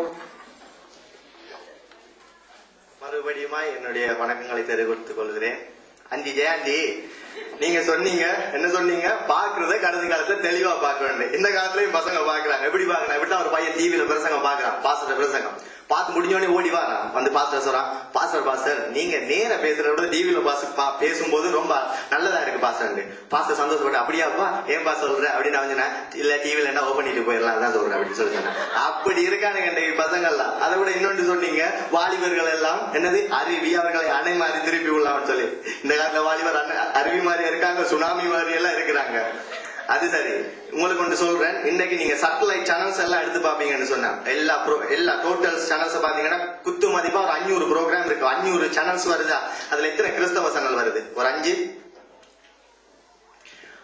4 பாருங்க. 500க்கு 4 விகிதத்துல தான் நன்மையே அந்த டெலிவிஷன்ல இருக்கு. ஒத்துக்கொள்ளுவீங்களா? நீங்க மத்த சேனல் பாப்பீங்களா? பார்க்க மாட்டீங்க. அங்க இருக்கிற நன்மையை பாருங்க. 500க்கு 4 இந்த வீதத்திலேயே இருக்கு. இப்போ ஒரு பொருளை நீங்க வேண்டுறீங்க, அந்த பொருள்ல உள்ள தீமை உண்டு, மன்னிக்க வேண்டும், நன்மை ஒன்று, தீமை 10. இந்த பொருளை நீங்க ஒரு நன்மை இருக்குன்ற காரணத்துக்காக வேண்டுவீர்களா? இல்ல.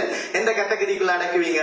அது தீமை என்ற கேட்டகரிக்குள்ளதான் அடக்குவீங்க. அதைத்தான் நாங்க இங்க வாதாடி கொண்டிருக்கிறோம். மீடியாக்கள் என்பது எங்களுடைய ஆன்மீக வாழ்க்கைக்கு எந்த விதத்திலையும் வழிகாட்டவில்லை என்று நான் சொல்லிக்கொள்ள விரும்புறேன். இன்னொன்று நான் சொல்லிக்கொள்ள விரும்புறேன், இந்த தொலைபேசி. அது தொலைபேசி இல்ல, தொல்லைபேசி என்று பாத்தீங்கன்னு சொன்னா இன்னைக்கு நடக்கிற காரியங்கள் நான் சொல்றேன். ஒரு சபை முடிஞ்சு வீட்டுக்கு போயிருவாங்க. நான் யாரையும் குற்றமாக சொல்லவில்லை, சாதாரணமாக உலகத்தில் நடக்கின்ற காரியங்கள். ஒரு சபையில சபை முடிஞ்சு வீட்டுக்கு போனா அடிவாங்க, போன் அடிவாங்க. பிரதர் பாத்தீங்களா, பிரதர் என்ன நடந்துச்சு? இவர் சொல்ல, ஆமா கேட்டேன் என்ன நடந்துச்சுன்னு சொல்லி அப்படின்ட்டு ஒருத்தரை பத்தி கதைக்கிறது, பிரச்சனை ஆக்குறது, வளர்க்கிறது, இதெல்லாம் தெளிவா இல்லாட்டி சும்மா இருக்கலாம். வேதம் சொல்லுது, நீ வீணாக பேசும் வார்த்தைகளை குறித்து கடைசி நாளிலே கணக்கு ஒப்புவிக்க வேண்டும் என்று சொல்லி வேதம் நல்லா சொல்லுது. அதனாலதான் நாங்கள் பேசுகிற வார்த்தைகளை எல்லாம் நாங்கள் கணக்கில் வைத்துக் கொள்ளக்கூடிய மாதிரி பேச வேண்டும். ஆனா இன்னைக்கு டெலிபோன் இருக்கின்ற காரணத்துக்கு அதுவும் அன்லிமிட்டட்ல விட்டு விட்டாங்க. சிம்புக்கு சிம்புரி அடி தள்ளுறது, உள்ளதை முழுக்க போட்டு வறுத்து எடுக்கிறது. இன்னொன்று சொல்ற நடுவர்களே, என்னுடைய கருத்தை முடிக்கிற, இந்த காலத்துல பிறக்கிற குழந்தைகள் எல்லாம் பல்லு முளைக்குது இல்லையோ, கையில ஒரு செல்லு முளைக்குது. அதனால பெற்றோர்கள் எல்லாம் ஜாக்கிரதையா இருங்கள் சொல்லி இந்த மீடியாக்கள் உங்களை ஒரு நாள் நல்வழிப்படுத்தாது, தீமையான வழியில ஈட்டி செல்லும் என்று சொல்லி எனது வாதத்தை ஆணித்தனமாக கூறிக்கொண்டு முடிவு செய்கிறேன். நன்றி. நல்ல சோழருடைய நண்பர்களே, பாருங்க, எல்லாருடைய கையிலும் ஒரு செல்போன் உண்டு. அது உங்களோட கடவுளுக்கு நேராக கொண்டு போகிறதா யோசிச்சு பாருங்க. அப்படித்தான் நான் சொல்லுகிறார். இல்லை அவைகள் அல்ல, எங்களிடம் தான் தங்கி இருக்கிறது. நாங்கள் தான் மீடியாக்கள் அவர்களுடைய கருத்தை சொல்லியிருந்தார். இப்பொழுது இவர்கள் ஒருவருக்கு வாதினார்கள். இப்பொழுது கடைசியாக நாங்கள் இந்த குழுவினுடைய தலைவர் வந்து தன்னுடைய கருத்தை சமர்ப்பிக்க போகிறார்கள். அதாவது ஒரு மனிதனை தேவன் பக்கமாக கொண்டு செல்வது மீடியாக்கள் முக்கிய பங்கு வகிக்கிறது சொல்லி சகோதரர் குமார் அவர்கள் தன்னுடைய கருத்தை சுருக்கமாக 1 நிமிடத்துக்குள் சமர்ப்பிக்க வேண்டும். நல்லது. எங்களுடைய எதிரணியருக்கு எல்லாமே மஞ்சளா தெரியுது. அது அவங்களுடைய தப்பு இல்லை, அவங்களுக்குள்ள வேறத்தும் அப்படி, வியாதி அப்படி. அதுக்கு என்ன செய்ய முடியும்? பரவாயில்லை, அதுக்கு நாங்கள் ஏதாவது செய்வோம், நீங்களும் நுழைஞ்சல் ஏதாவது செய்து கொள்ளுங்க. பாருங்கள், பல்லு முளைக்குது இல்லையோ, செல்லோட பிழைக்கலாம் பிள்ளை. இன்றைக்கு உங்களோட வீட்டுல ஒரு பிள்ளையுடைய கரத்துல செல்போன் இருக்கிறது நன்மையா தேவையா? பிள்ளை எங்க நிக்கிறது உடனே கேட்டு தெரிஞ்சு கொள்றோம், பிரச்சனை முடிஞ்சு. முந்தைய நாங்கள் ஓடி தெரியும், எங்க போயிட்டு எங்க போயிருக்கியா பிள்ளை, எங்க போயிட்டு பக்கத்து வீட்டுக்காரலாம் சேர்ந்து ஐயோ தேவையா? இப்ப அது நன்மை, அதை விடுவோம். இன்டர்நெட் இருக்குங்க, அதுல எவ்வளவு நன்மையான காரியம் பாருங்க. இணையதள முகவரிகள் இருக்கிறது. இந்த நாள் நம்முடைய நிகழ்ச்சியை நேர பார்த்துக்கணும். இது தீமையா? ஒரு படிக்கிற பிள்ளை எடுத்துக்கொண்டா அந்த பிள்ளை இன்டர்நெட்ல போயிட்டு அவன் சும்மா நாட்கள் என்ற இந்த இன்டர்நெட் இல்லாத காலத்துல அவன் இருந்து ஒன்னொண்டா தட்டி ஐயோ இது எங்க இருக்கு. இப்போ அந்த 2 ஸ்பெல்லிங் அடிச்சு விட்டா போதும், அப்படி சரித்திரத்தை கொடுக்குது. அவன் படிச்சுட்டு போறான். எவ்வளவு இலவாக்கி வச்சிருக்கிற கடவுளுக்கு நன்றி சொல்ல வேண்டாம். இந்த மீடியாவுக்கு பாருங்க, தொலைபேசி அது இன்றைக்கு ஊடகம் மாறி எத்தனை பெரிய நன்மையை செய்கிறது. ஒரு மனிதனுடைய ஏக்கத்துக்கு, அங்கலாய்ப்புக்கு, தனிமைக்கு அவன் கோல் பண்றான், ஐயா என்னுடைய நிலைமை எப்படி இருக்கு, உடனே அங்கே ஜெபம் பண்ணுகிறார்கள். உன்னுடைய காரியத்துக்காக கூட்டம் கூடிவிட்டு இப்படியாக பெருகிவிட்டது. எல்லாம் நன்மை. இதுக்கு அடுத்த முறை நாங்கள் ஒரு பட்டிமன்றம் செய்கிறோம். சோதரர்களே, எப்படி என்றால் பாருங்க, முன்பு ஒரு தபாலை பார்த்திருக்க 6 மாதங்கள் எடுக்கும். ஒரு வருடம் கூட ஒரு தபால். இப்பொழுது ஒரு காமத்தினோட அங்க கிடைக்கும். SMS இன்டர்நெட்டோ இவ்வளவு இலகுவான முறையில நமக்கு இவைகள் உதவி செய்கின்றன. பாருங்கள், இல்லை என்று சொல்லி தன்னுடைய இறுதி கருத்தை சமர்ப்பிக்க சோரி சுசிலா அவர்கள் வருகிறார்கள். மீடியாக்கள் பாதகம் தான். எங்கே கரகோசம் அவர்களுக்கு?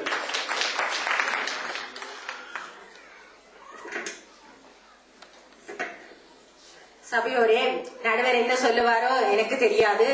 ஆனால் மீடியாக்கள் பாதகத்தையே எங்களுக்கு கொண்டு வருகிறது என்று நான் மீண்டுமாக கூற வந்திருக்கிறேன்.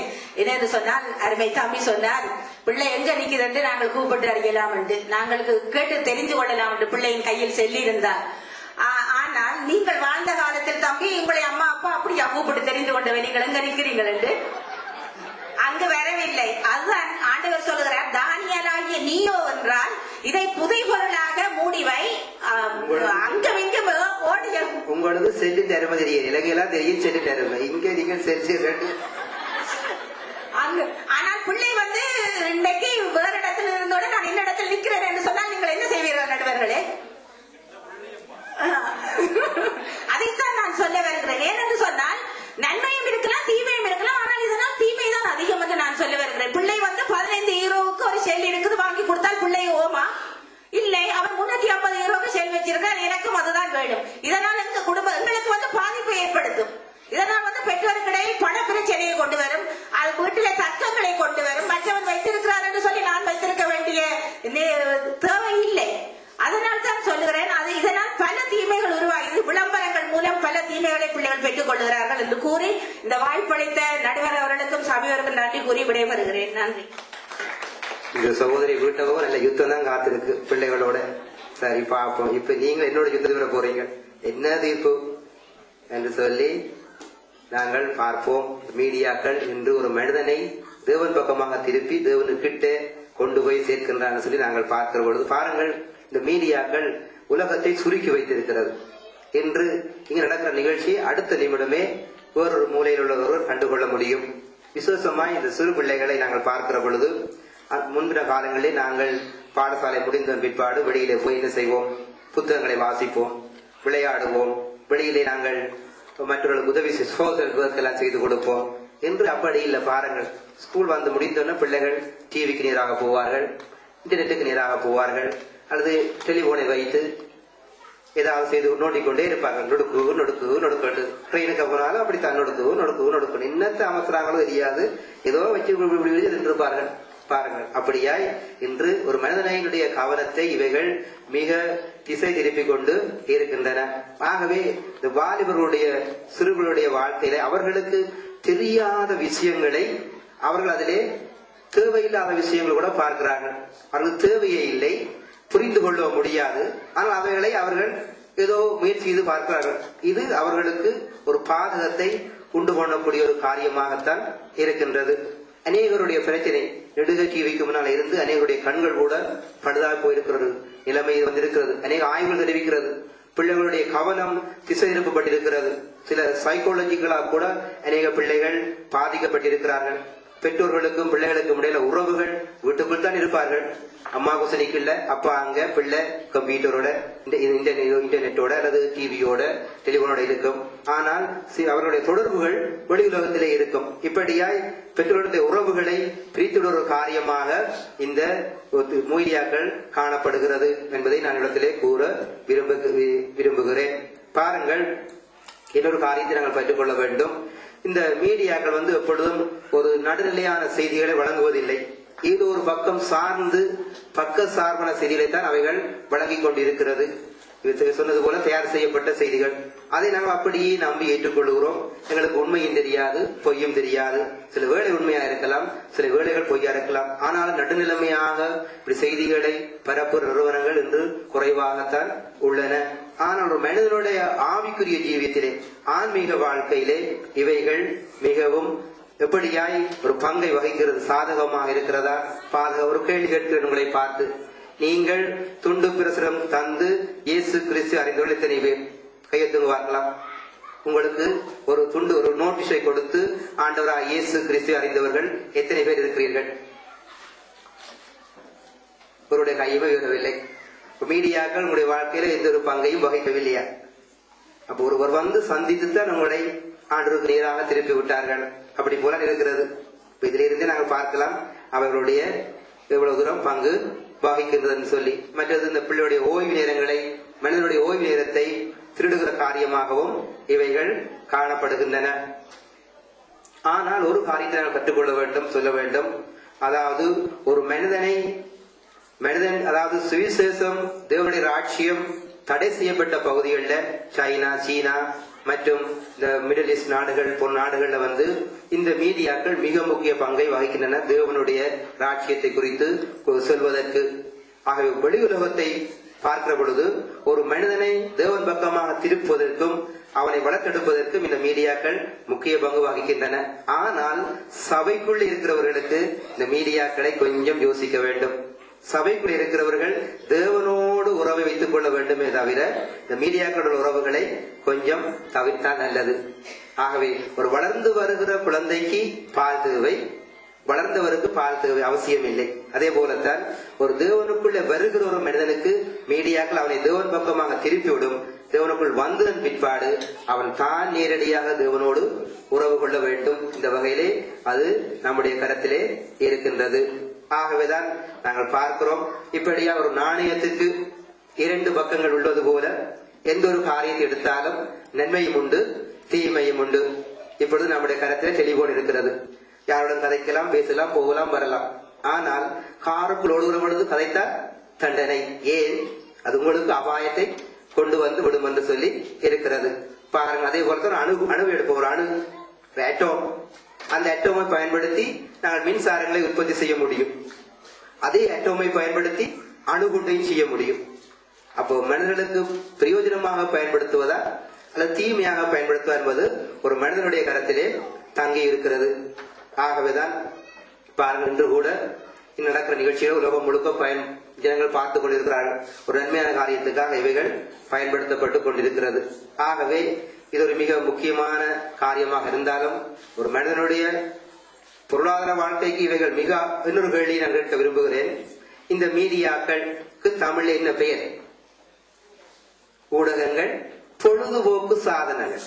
டிவி ஒரு பொழுதுபோக்கு சாதனம், ரேடியோ ஒரு பொழுதுபோக்கு சாதனம், நியூஸ் பேப்பர் ஒரு பொழுதுபோக்கு சாதனம். இது பெயர்களே பொழுதுபோக்கு சாதனங்கள். ஆகவே இந்த பொழுதுபோக்கு சாதனங்கள் எப்படி ஒரு மனிதனை தேவன் பக்கம் கொண்டு போக முடியும்? சொன்னது போல ஒரு SBS 6 எடுத்து போட்டு பாருங்கள். காலை தொடங்கி மாலை வரை ஏதாவது ஒரு சமய நிகழ்ச்சி வருகிறதா? ஒரு RTL 6/7 எடுத்து போட்டு பாருங்கள். காலை தொடங்கி மாலை வரை ஏதாவது ஒரு சமய நிகழ்ச்சி ஒளிபரப்படுகிறதா? இப்ப அதுக்கு ஒரு ஈஸ்டர் சொன்னால் பேஷன் ஆஃப் த கிரைஸ்டை போடுவார்கள். ஒரு டிசம்பர் சொன்னால் கிறிஸ்துமஸ் புரோகிராம் போடுவார்கள். இப்படியாய் மீடியாக்கள் பொருளாதார ரீதியிலே முக்கிய பங்கை வகிக்கின்றன. ஒரு ஆன்மீக வாழ்க்கையில அவைகள் முக்கிய பங்கை வகித்தாலும் ஆனால் அது மனிதனுடைய கரத்திலே இருக்கிறது. அவன் எப்படி இந்த மீடியாக்களை பயன்படுத்தி தான் தேவன் பக்கம் வளர என்பதை குறித்து. ஆகவே நாங்கள் பார்க்கிற நியூஸ் பேப்பர் ஒரு மீடியாவா இல்லையா? மீடியா. பேப்பர் இருக்கிறது, எழுத்து இருக்கிறது. அது ஒரு புத்தகம், ஒரு மீடியா. நியூஸ் பேப்பர் ஒரு மீடியா. ஆகவே ஒரு பைபிள் ஒரு மீடியா. ஆகவேதான் இந்த மீடியாக்கள் ஒரு மனிதனுடைய வாழ்க்கையிலே சாதகமாகவும் பயன்படுகின்றன, அதே வேளைகள் தீமையாகவும் பயன்படுகின்றன. ஒரு மனிதன் அதை எவ்வாறு பயன்படுத்தி தான் தேவன் பக்கம் வளர வேண்டும் என்று விரும்புகிறது அவனுடைய கருத்தில் இருக்கிறது. அவர் நன்மையாகவும் பயன்படுத்திக் கொள்ளலாம், தீமையாகவும் பயன்படுத்திக் கொள்ளலாம். ஆகவே நடுவருடைய முடிவு இது நம்முடைய கருத்தில் இருக்கிறது. மீடியாக்களை நமக்கு சாதகமாக பயன்படுத்தி தேவன் பக்கம் வளர்வது நமது கருத்தில் இருக்கிறது கூறி கேட்ட அனைவருக்கு நன்றி கூறி விடைபெறுகிறோம். நன்றி, வணக்கம்.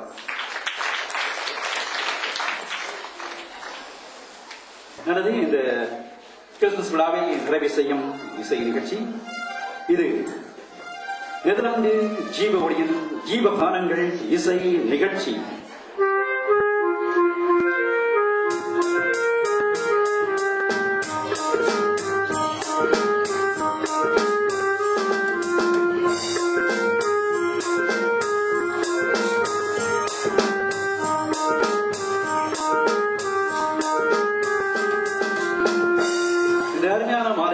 உங்களை மகிழ்வித்து எமது இசைக்குழுவில் 4 பாடல்களை பாடி தேவநாமத்தை மகிமைப்படுத்தி உங்களையும் மகிழ்ச்சி கொள்ளாக்க இந்த நாள் பாடல்கள் வரிசையில் எமது இசைக்குழுவின் பாடகையில் ஒருவரான சுரேந்திரா அவர்கள் உங்கள் மத்தியில் பெத்லகேம் என்னும் அப்பத்தின் வீட்டில் வந்த நிலைமை என்ற ஒரு அருமையான பாடலோடு உங்கள் மத்தியில் சகோதரி சுனேத்ரா. உங்கள் கரங்களை ஒருங்க உங்கள் மத்தியில் சுனேத்ரா.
வந்த அந்த அப்பத்தின் வீட்டில் வந்த நிலைமை என்று அந்த அருமையான பாடலை உங்கள் மத்திய பாடியவர் எமது சபையின் எமது இசைக்குழுவின் பாடகி சுனேத்ரா. அதைத் தொடர்ந்து சாமி நம்ம சாமி அவர் தானே இயேசு சாமி என்ற இனிசை குறுகை சுவிசேஷகர் ஞானசேகரன் குரல் அமைந்த அந்த பாடலை எங்கள் மத்தியில் அதை குரலில் பாடி உங்களை மகிமைப்படுத்த எமது இசைக்குழுவின் மூத்த பாடகர்கள் ஒருவராகிய சகோதரன் கிரியன் உங்கள் மத்தியில் சாமி நம்ம சாமி அவர் தானே இயேசு சாமி என்ற பாடலோடு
நடக்க வைத்தார், செவிடரெல்லாம் கேட்க வைத்தார், ஊமையின் வாய் திறந்து பேச வைத்தார்.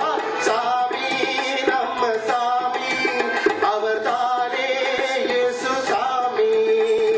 நாம வாழும் இந்த பூமிக்கெல்லாம் பெரிய சாமி.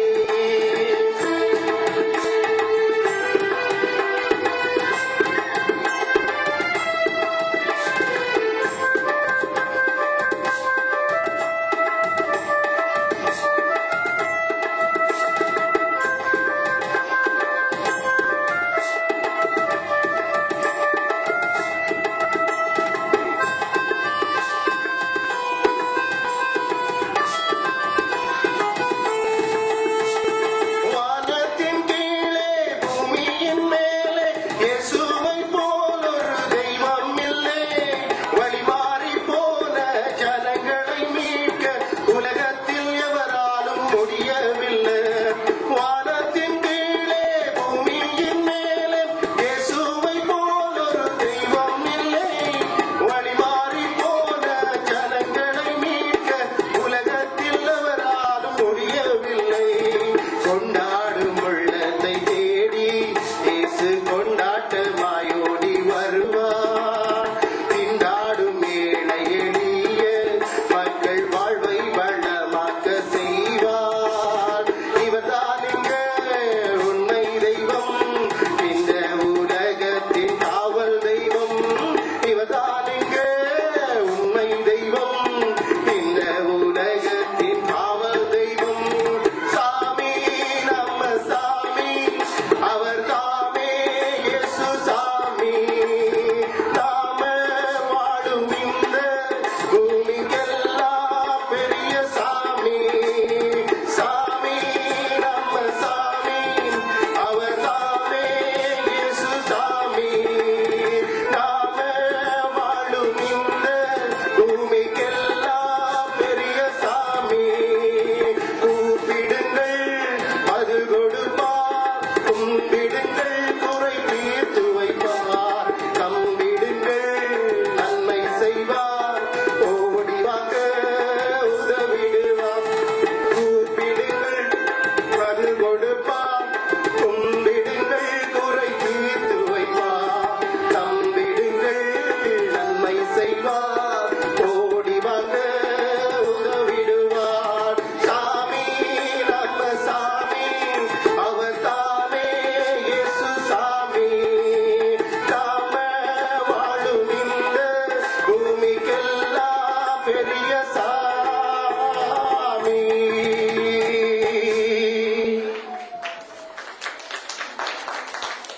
சாமி நம்ம சாமி, கூப்பிடுங்க முப்பரைக்கு எல்லாம் தீர்ப்பார் என்று ஒரு அருமையான ஆலோசனையின் வரிகள் அடங்கிய அந்த பாடலை தொடர்ந்து இந்த இசை நிகழ்ச்சிக்கு இசை வழங்கிக் கொண்டிருக்கும் பிஞ்சு வீரர்களின் அறிமுக வரிசையில் தன்னுடைய 4வது வயதிலிருந்து இந்த ட்ரம் வாத்தியத்தை இசைத்து வருகிறதான நமது இசைக்குழுவில் இணைந்து கொண்டு பல வருடங்களாக அந்த இசையை வழங்கிக் கொண்டிருக்கும் பேண்ட் வாத்தியத்தோடு டிலாம், அவரோடு இணைந்து தோல் வாத்தியம் என்று சொல்லப்படும் இந்த டோலக்கை சில வருடங்களாக நம்மோடு இணைந்து கொண்டு நமது இசைக்குழுவில் இசைத்து வரும் மரிங்கன், இவர்களோடு புதிதாக இணைந்து கொண்டு எங்கள் மத்தியிலே சில சிறு வாத்திய கருவிகளோடு சுதன், ஷாரோன்,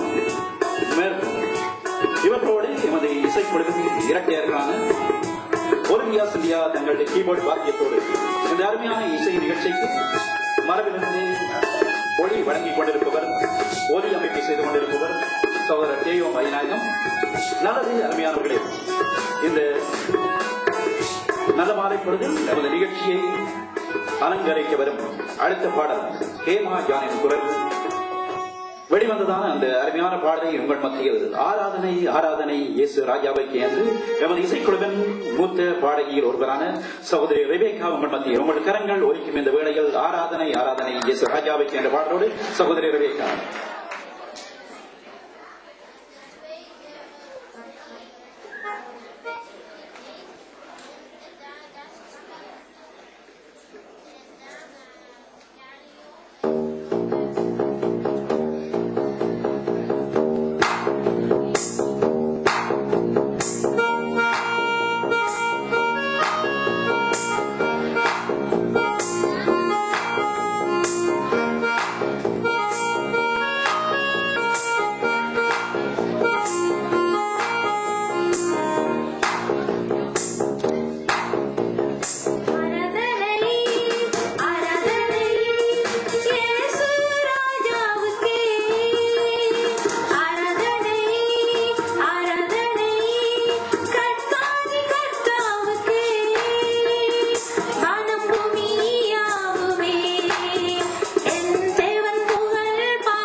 நல்லது. அந்த பாடலை தொடர்ந்து நிகழ்ச்சியின் இறுதி பாடலாகவும் நிகழ்ச்சியை நிறைவு செய்யும் பாடலாகவும் எங்கள் மத்தியில் கலங்கிடாதே மனிதானி இயேசு தேவன் துணை இருக்க என்கின்ற ஒரு அருமையான பாடலோடு எமது இசைக்குழுவின் இவரும் ஒரு மூத்த பாடகர் நம்முடைய இசைக்குழுவை நெறிப்படுத்தி அதை வழிநடத்துகிறவர், நம்முடைய அதுக்கு உந்து சக்தியாய் காரணமாய் இருக்கிறவர் நம்முடைய அருமை தலைமை போதகர் அவர்கள். இந்த நாளில் அவர் நமத்திலே இல்லாதது, அவர் இல்லாத தன்னுடைய தேசத்துக்கு சென்றிருக்கிறார். அவருடைய வாழ்த்துதலை இந்த வேளையில நாம் நம்முடைய இசைக்குழுவின் சார்பில் தெரிவித்துக் கொள்கிறோம்.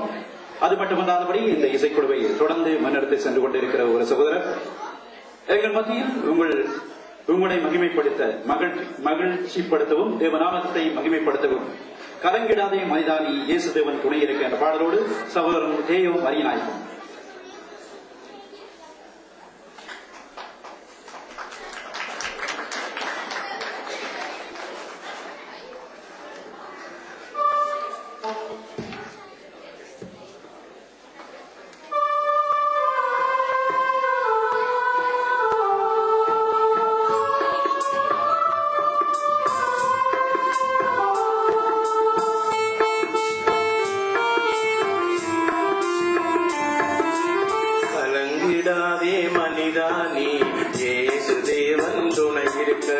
கலங்கிடாதே மனிதானே இயேசு தேவன் துணை இருக்க கலங்கிடாதே கலங்கிடாதே கலங்கிடாதே கலங்கிடாதே கலங்கிடாதே மனிதானே இயேசு தேவன் துணை இருக்க கலங்கிடாதே மனிதானே இயேசு தேவன் துணை இருக்க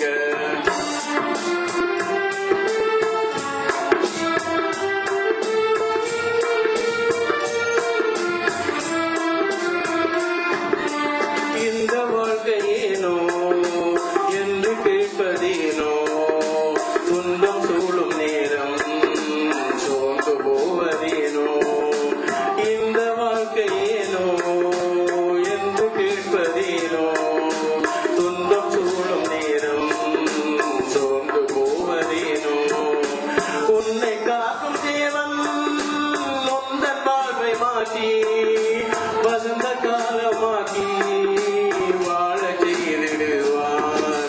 கலங்கிடாதே மனிதானே இயேசு தேவன் துணை இருக்க கலங்கிடாதே மனிதானே இயேசு தேவன் துணை இருக்க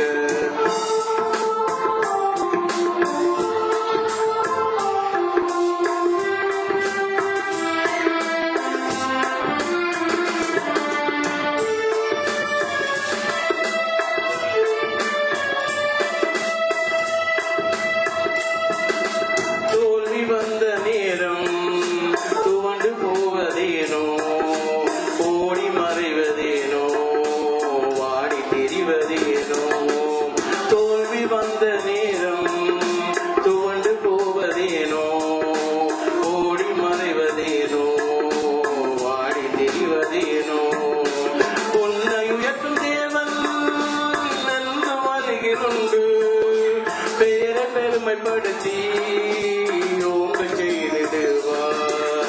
கலங்கிடாதே மனிதானே இயேசு தேவன் துணை இருக்க கலங்கிடாதே மனிதானே இயேசு தேவன் துணை இருக்க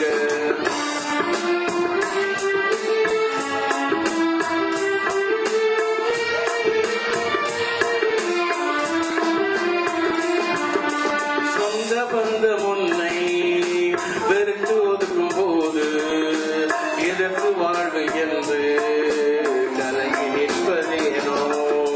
சொந்த பந்தம் உன்னை வெறுத்து ஒதுக்கும் போது எதற்கு வாழ்வு என்று கலங்கி நிற்பதேனோ. அன்பின் தேவன் உன்னை உள்ளங்கையில் வரைந்தார். கண்ணின் மணியை போல என்றும் பாதுகாப்பார். கலங்கிடாதே மனிதானே இயேசு தேவன் துணை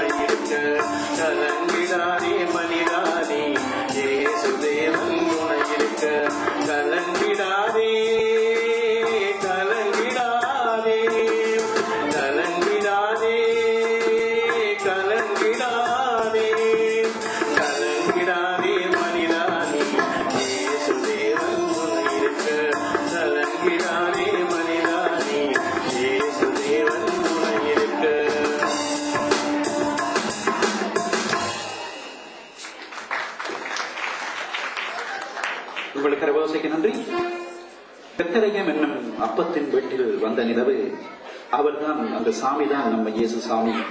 அவருக்கே ஆராதனை.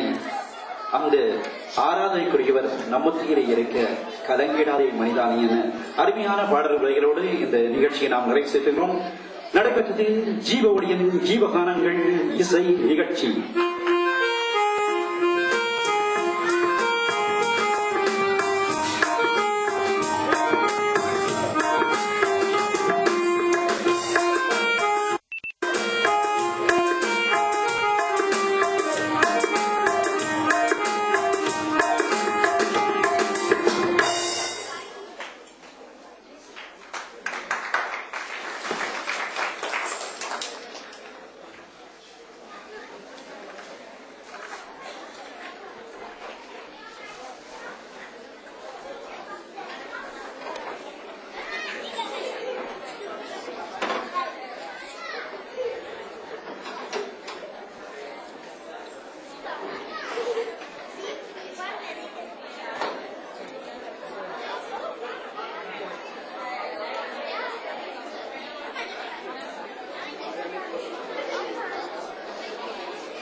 இப்பொழுது சிறுவர்களுக்கான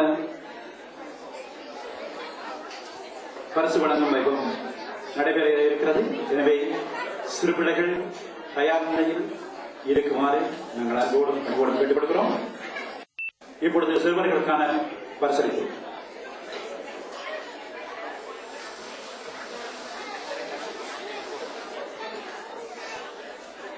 நல்ல சோழருடைய நண்பர்களே, இப்பொழுது சிறுவர்களுக்கான பரிசு பொருட்கள் வழங்கப்படும்.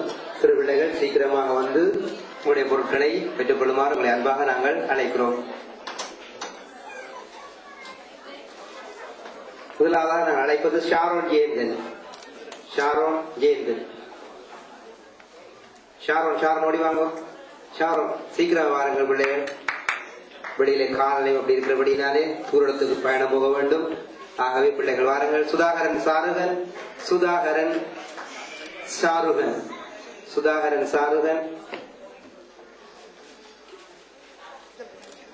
பவுல் ரஞ்சித் குமார், ஜெப்தா ஜெயந்தன்,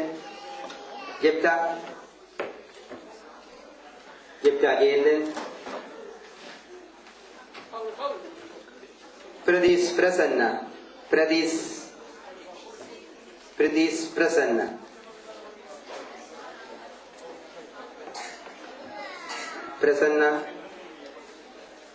பிரதீஷ். ஜூனியா கிதியோ, ஜூனியோட வாங்க. ஜூனியா நாகலிங்கம் கஜன், சஜனோட வாங்க. சஜன். அபிகாயில் நெல்ஸ்,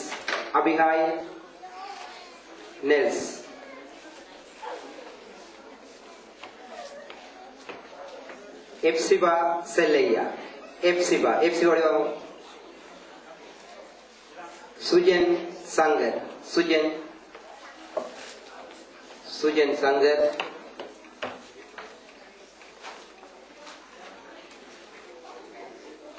கவிதா ரஞ்சித் குமார்,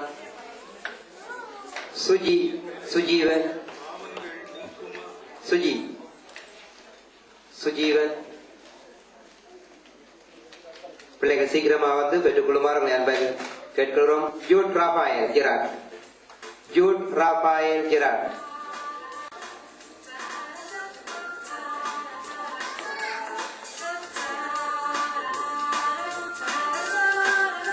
டில்ஜான் ரோகண,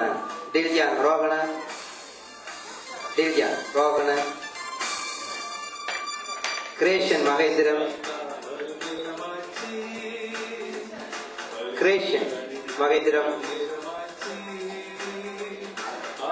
சமத் ரோகண, டில்ஜான் ரோகண, சமத் ரோகண.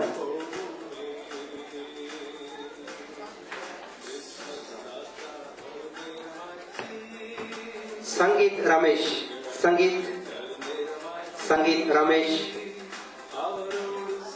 சங்கீத் ஓடி வாங்க Sangeet.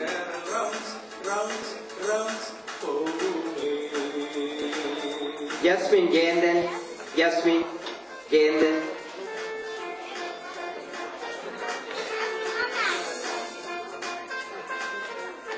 Jasmine Jayenden.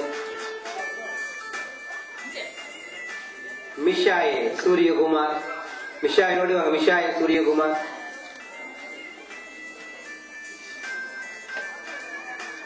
Kandasamy Anushan.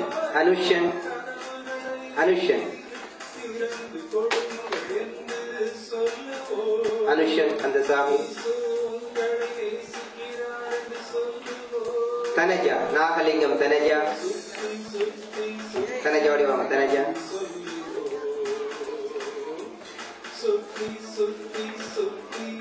Ketsia Kidion. Ketsia. Sepenia Vijaykumar. Sepenia odi vaanga Sepenia. Angelin Citrakumar. Angelin Citrakumar. Nisha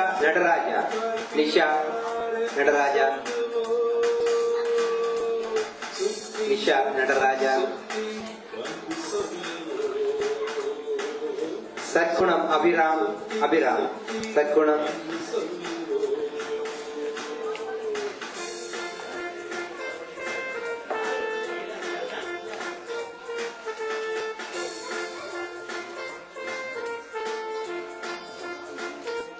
Angela Johnson.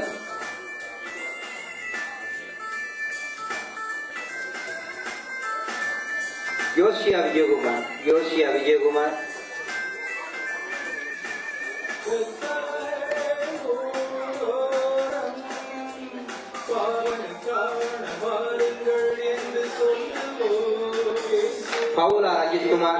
Paula Ranjit Kumar.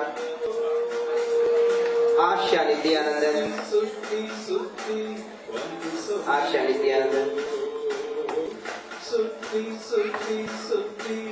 Sipora Citrakumar.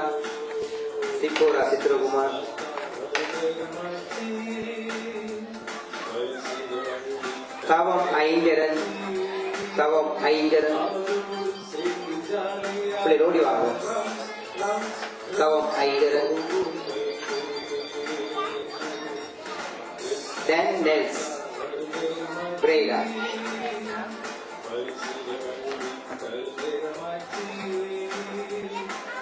Meera Suryakumar.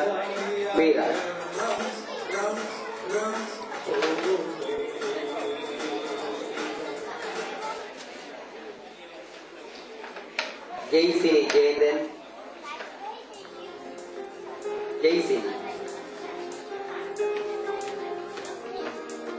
Angela Johnson.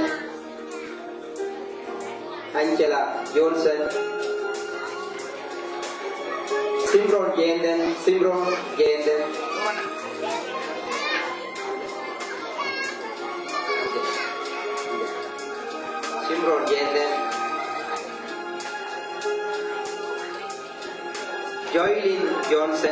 Joylyn Johnson.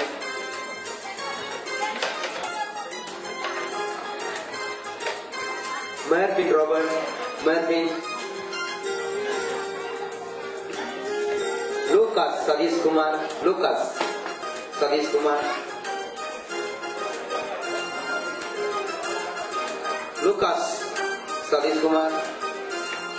Satkunam Arjun.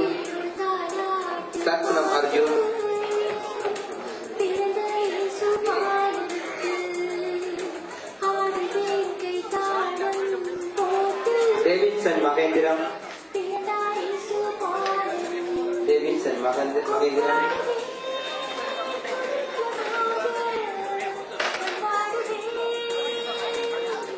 சோழர்களே, நண்பர்களே, யாராவது பெயர்கள் நான் குறிப்பிட அழைக்க தவறு இருந்தால்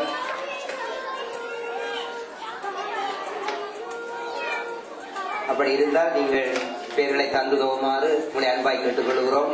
யாராவது பிள்ளைகள் இருந்து 12 வயதுக்கு உட்பட்ட பிள்ளைகள் இருந்து உங்களுடைய பெயர்களை நாங்கள் இந்த இடத்திலே அழைக்க தவறியிருந்தால் தயவு செய்து இந்த பெயர்களை தந்து எங்களுக்கு உதவுமாறு உங்களை அன்பாக நாங்கள் கேட்டுக்கொள்கிறோம்.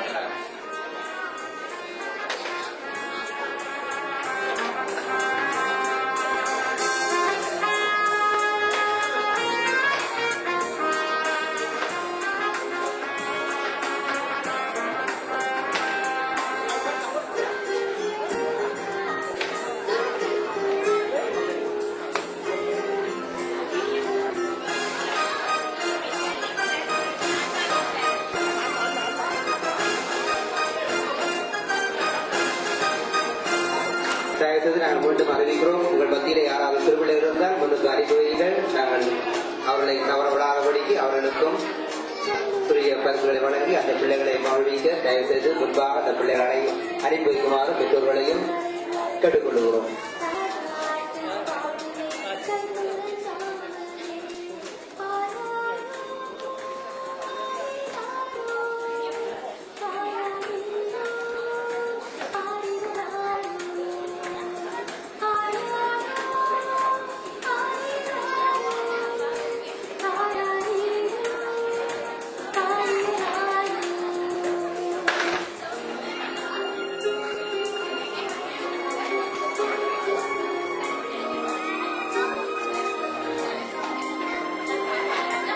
டேபோன் சதீஷ் இருந்தால் பிரேடா டேபோன் சதீஷ் இருந்தால் உனக்கு வாருங்கள்.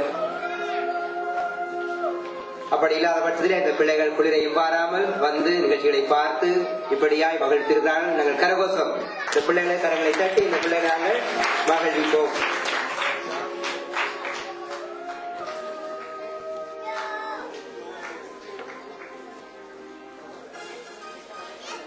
இப்பொழுது சோதரர் ரஞ்சித் அவர்கள் வந்து இந்த பிள்ளைகளை ஆசீர்வதித்து ஜெபம் பண்ண நாங்களும் அவரோடு சேர்ந்து நாங்கள் ஒருமரப்படுவோம். இப்படியாய் சிறு பிள்ளைகள் வருங்கால சந்ததி இங்கே நிற்கிறார்கள். இந்த பிள்ளைகளுக்கு நல்ல ஞானம், அறிவு, புத்தி, பாதுகாப்பு, ஆரோக்கியம் கிடைக்கும்படியாக சோதரர் மன்றாட நாங்கள் விழுந்து நின்று இந்த பிள்ளைகளை ஆசீர்வதித்து நாங்கள் மன்றாடுவோம்.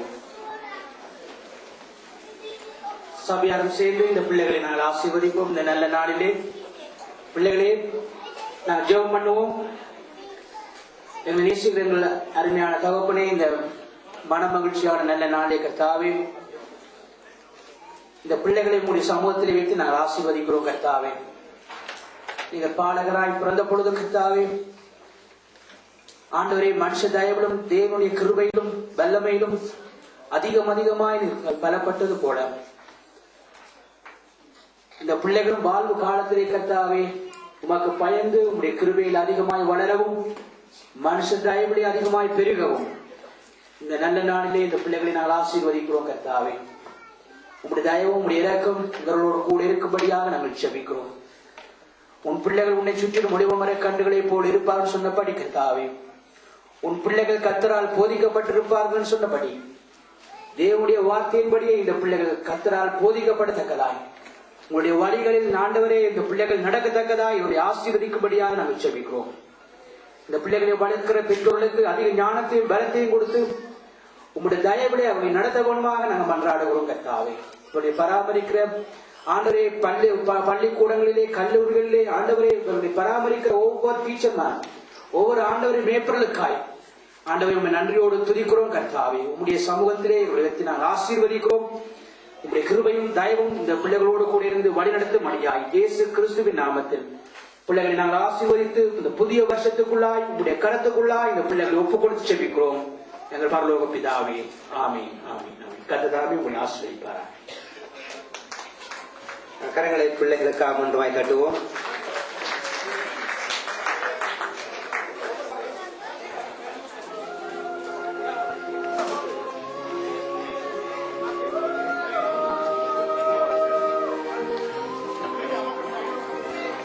இப்பொழுது நாங்கள் உட்கார்ந்து கொள்ளுங்கள்.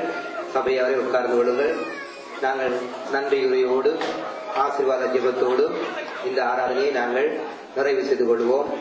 உங்களுக்காக சுவையான உணவு காத்திருக்கிறது. அதை நீங்கள் உண்டு இன்னுமாய் நிறைவோடு செல்லுமாறு நாங்கள் கேட்டுக்கொள்கிறோம். இப்படியா இந்த கிறிஸ்துமஸ் ஆராதனையை எங்களுக்கு நிறைவாக கர்த்தர் நடத்தி தந்திருக்கிறார். ஆகவே நாங்கள் நன்றி கூற கடமைப்பட்டிருக்கிறோம்.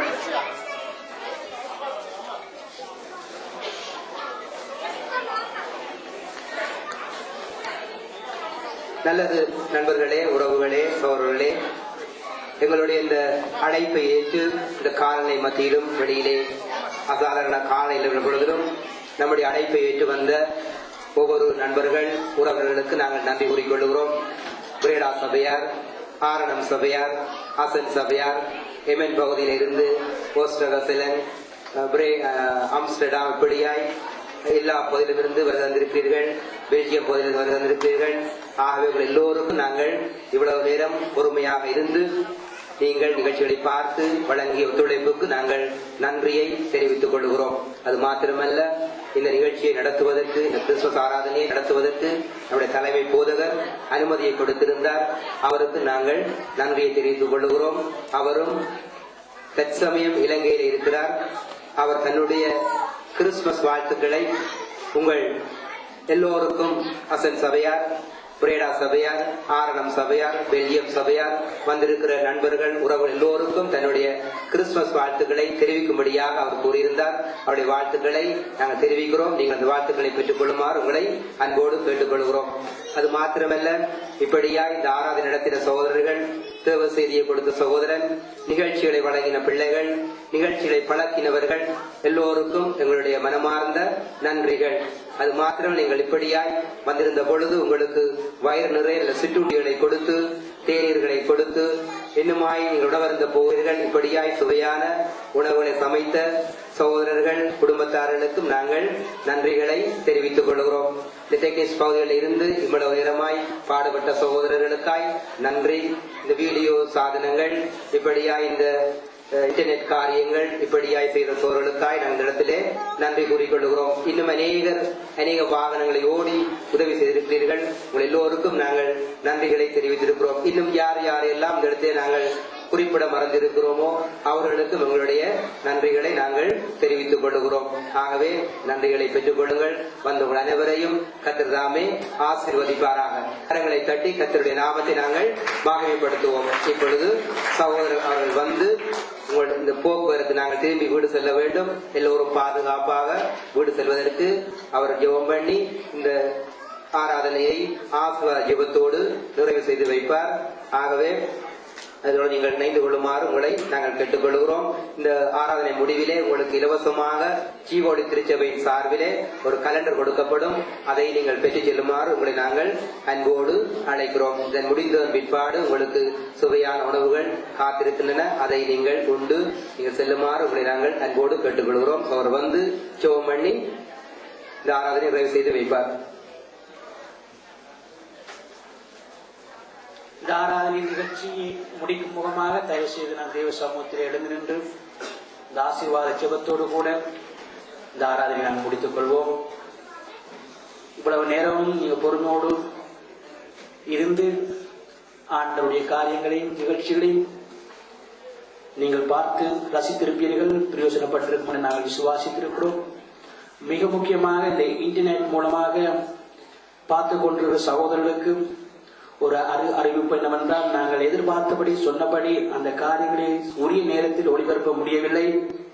காரணம், இங்கே இருக்கிற அந்த நெட்வொர்க் பிரச்சனையால அந்த காரியங்களை நேரடி ஒளிபரப்பு செய்ய முடியவில்லை. ஆனால் நாங்கள் விசுவாசிக்கிறோம், எங்களால் முடியாத ஆனால் தேவனால் எல்லாம் ஆகும். வரப்போற நாட்களில் இந்த மீடியா மூலமாக அநேக காரியங்களை கத்த செய்வார் என்று, இந்த இன்டர்நெட் மூலமாக இந்த நேரடி ஒளிபரப்புகள் ஜீவொளி திருச்சபையினால அநேக காரியங்களை எதிர்பார்க்கிறோம். ஆண்டவர் நடத்துவார் என்று நாங்கள் விசுவாசிக்கிறோம். தயவு செய்து அந்த நேரடி ஒளிபரப்பில் இணைந்திருக்கிற சகோதரர்களுக்கு மன்னித்துக் கொள்ளுங்கள். உங்களுக்கு உரிய நேரத்தில் அந்த காரியங்களை நாங்கள் தர முடியவில்லை. எங்களுடைய காரியம் அல்ல, அது இங்கே இருக்கிற இந்த மண்டபத்துக்குள்ளா இருக்கிற நெட்வொர்க் பிரச்சனையால அந்த காரியங்களை உங்களால் எங்களால் உங்களுக்கு தர முடியவில்லை. மன்னித்துக் கொள்ளுங்கள். நாளைய தினம் உங்களுக்கு இங்கே நடந்த சகல நிகழ்ச்சிகளையும் நான் உங்களுக்கு இன்டர்நெட் மூலமாக நாங்கள் உங்களுக்கு அறிய தருவோம். அதுவரையும் காத்திருங்கள். கர்த்தர் ஆசீர்வதிப்பாராக. எங்களை நேசிக்கிற எங்கள் அருமையான தகப்பனே, இந்த மாலை வேளைக்காய் உமக்கு நன்றி செலுத்துகிறோம். ஆண்டவரே, இம்மட்டுமாய் நீங்கள் எங்களை நடத்தினீர், உமக்கு நன்றி செலுத்துகிறோம். கர்த்தாவே, நீங்கள் ஒரே பேரான குமாரனை விசுவாசிக்கிறவன் எவனோ அவன் கெட்டு போகாமல் நித்திய ஜீவனை அடையும்படிக்கு இவ்வளவா நீர் அன்பு கூர்ந்தது போல கர்த்தாவே, இவ்வளவா எங்கள் மத்தியிலே ஆண்டவரே நீங்க நடத்தின எல்லா தயவுக்காக உமக்கு நன்றி செலுத்துகிறோம் அப்பா. இந்த வருஷத்தின் கடைசி பகுதிக்குள்ளாய் நாங்கள் வந்திருக்கிறோம் கர்த்தாவே. இந்த வருஷத்தின் ஒவ்வொரு பகுதிகளையும் ஒவ்வொரு நிலைகளையும் நாங்கள் ஆராய்ந்து பார்க்கிறோம், நினைக்கிறோம் கர்த்தாவே. ஆண்டவரே, பூர்வ காலத்தின் நினைவுகள் எல்லாம் நினைத்து உண்மை நன்றியோடு நாங்கள் ஸ்தோத்தரிக்கிறோம் கர்த்தாவே. இப்பொழுதும் இந்த நாளுக்காய் உமக்கு நன்றி செலுத்துகிறோம். இந்த ஆராதனைக்காய், துதி வேலைக்காய், சிறுவர்கள் மூலமாய் உங்களுடைய நாமத்தை மகிமைப்படுத்தும் ஒவ்வொரு காரியங்களுக்காய் ஆண்டவரே, பட்டிமன்றத்தின் மூலமாய், ஆண்டவரே தனி பாடல்கள் மூலமாய், நாடகங்கள் மூலமாய், அபிநயங்கள் மூலமாய், இன்னும் அநேக காரியங்கள் மூலமாய் உம்முடைய பிள்ளைகள் கர்த்தாவே நீங்க கொடுத்த பலத்துல ஞானத்துல உண்மை மகிமைப்படுத்த நீங்க கொடுத்த எல்லா தயவுக்காய் உமக்கு நன்றி செலுத்துகிறோம் அப்பா. எல்லாம் உங்களுடைய நாம மகிமைப்படத்தக்கதா இந்த பிள்ளைகளை நீங்கள் உபயோகப்படுத்துவதற்காக உமக்கு நன்றி செலுத்துகிறோம் கர்த்தாவே. மனுஷ ஞானம் அல்ல கர்த்தாவே, உம்முடைய ஞானம் பிள்ளைகள் மத்தியில் விளங்கினமைக்காய் நன்றி செலுத்துகிறோம் ஆண்டவரே. இந்த நாட்களும் ஆண்டவரே, இந்த காலநிலைகள் எல்லாவற்றையும் நீங்கள் ஆண்டவரே கரங்களுக்குள்ளாய் வைத்திருக்கிறீர் கர்த்தாவே. உண்மை அன்றி ஒன்றுமே அணுக முடியாது. வானமும் பூமியும் படைத்த கர்த்தர் நீங்கள் அல்லவா கர்த்தாவே. இப்பொழுதும் தூர இடத்திலிருந்து வந்திருக்கிற ஆண்டவரே உங்களுடைய பிள்ளைகள் கர்த்தாவே திரும்பி பத்திரமாய் போகும் சேரும் வரையிலும் உம்முடைய சமூகம் ஒவ்வொரு பிள்ளைகளுடைய வாகனத்துக்கு முன்பதாக கடந்து போகட்டும். பிள்ளைகளுடைய ஆண்டவரை பாதைகள் இருக்கிற கூணலான பாதைகள் ஒவ்வொன்றும் சரியாக்கப்படட்டும் அப்பா. ஆண்டவரை தடைகள் எல்லாம் இயேசுவின் நாமத்தில் நீங்கி போகட்டும் ஆண்டவரே.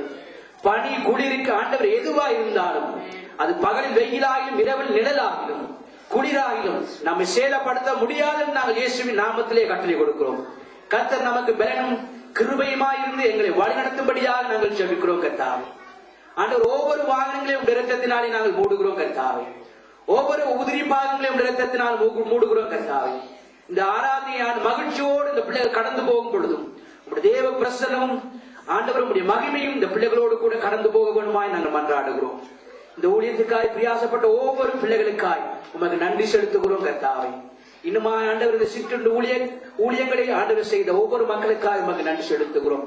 இந்த ஊழியங்களின் நிகழ்ச்சிகளை தயாரித்த பிள்ளைகள், இரவு பகலாய் பாடுபட்ட பிள்ளைகள், ஆண்டவர் அனைத்து பிள்ளைகளுக்காய் உம்மை துதிக்கிறோம் கர்த்தாவே. நாவுகள் போதால் கர்த்தாவே நீங்க செய்த அளப்பெரிய நன்மைகளுக்காய் உமக்கு நன்றி செலுத்துகிறோம் அப்பா.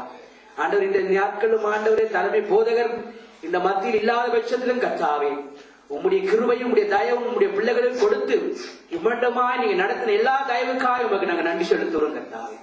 இந்த தலைமை போதகரை நாங்கள் இந்த நேரத்திலே நினைக்கிறோம் கர்த்தாவே. அவர்களை நாங்கள் ஆசீர்வதிக்கிறோம் கர்த்தாவே. குடும்பத்தை ஆசீர்வதிக்கிறோம் கர்த்தாவே. ஆண்டவரே, ஒவ்வொரு பிள்ளைகளையும் சகோதரர்களையும் நாங்கள் ஆசீர்வதிக்கிறோம் கர்த்தாவே.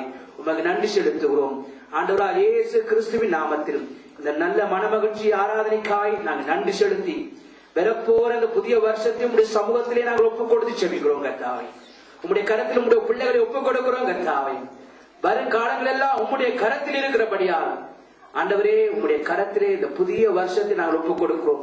உமக்கு சித்தமாய் இருந்தால் கர்த்தாவே அந்த புதிய வருஷத்தை நாங்கள் சந்திக்கத்தக்கதாய் உங்களுடைய தயவையும் உங்களுடைய இரக்கத்தையும் உங்களுடைய கிருபையும் எங்களுக்கு பாராட்டி அருளும்படியாய் மன்றாடுகிறோம் கர்த்தாவே. உமக்கு நன்றி செலுத்துகிறோம் ஆண்டவரா இயேசு கிறிஸ்துவின் நாமத்தில் ஆண்டவரை நன்றி செலுத்தி செபிக்கிறோம் எங்கள் பரலோக பிதாவே. ஆமீன், ஆமீன். நம்முடைய கர்த்தராகிய இயேசு கிறிஸ்துவினுடைய கிருபையும் பிதாவாகிய தேவனுடைய அன்பும் பரிசுத்த ஆவியானவருடைய ஐக்கியமும் வழி நடத்துதலும் இந்த நல்ல நாளிலே நம் அனைவரோடும் கூட, குறிப்பாக இணையதளத்தினூடாக இருக்கிற ஒவ்வொரு சகோதரரும் கூட இன்றும் என்றும் சதா காலங்கள் நம்மோடு கூட இருப்பாராக. ஆமீன். எல்லாரும் சேர்ந்து சொல்லுவோம். என் ஆத்துமாவே கர்த்தரையே ஸ்தோத்திரி, என் முழு உள்ளமே அவர் பரிசுத்த நாமத்தை ஸ்தோத்திரி. என் ஆத்துமாவே கர்த்தரையே ஸ்தோத்திரி, அவர் செய்த சகல உபகாரங்களையும் மறவாதே. ஆமீன். கர்த்தர் உங்களை ஆசீர்வதிப்பாராக. புத்தாண்டு வருஷ வாழ்த்துக்களை ஜீவொளி திருச்சபையினாலே உங்களுக்கு நாங்கள் அறிவிக்கின்றோம். கர்த்தர்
நடைபெற்றது. 2009 ஆண்டுக்கான அசல் ஈவோடு திருச்சபையின் கிறிஸ்துமஸ் நிகழ்ச்சி இப்பொழுது உங்கள் அனைவருக்கும் எங்களுடைய சபையினரால் வழங்கப்படுவதான விருது உபசாரம் நடைபெறும். உங்களுக்கு ஒரு அன்பான வேண்டுகோள், எங்களிடத்திலே அனைவருக்கும் போதியமான அளவு உணவுண்டு. ஆனாலும் நாங்கள் ஒரு வேண்டுதலை உங்கள் மத்தியில் வைக்கிறோம். தூர இடங்களுக்கு இந்த காலநிலையை கருத்தில் கொண்டு செல்ல இருப்பவர்கள் முதலாவது உணவருந்த வேண்டும் என்று நாங்கள் விரும்புகிறோம். அவர்களுக்கு இடம் வழங்குங்கள். அது மட்டுமல்லாதபடி இந்த நாளிலே மத்தியிலே அந்த ஆகாரத்துக்கு தேவன் தந்த அந்த கிருபைக்கு நன்றி கூறி ஜெபிக்க சகோதரர் ரஞ்சித்தை நாங்கள் இந்த இடத்தில் அழைக்கிறோம். அவர் அந்த ஆகாரத்துக்கு ஜெபிக்கிற வேளையிலே எம்மத்தியிலே இந்த நாளிலே பிறந்த தினத்தை கொண்டாடுகிற, தன்னுடைய 2வது பிறந்த நாளை கொண்டாடுகிற குழந்தை யூட்ராஃபேல் எங்கள் மத்தியிலே இருக்கிறார்.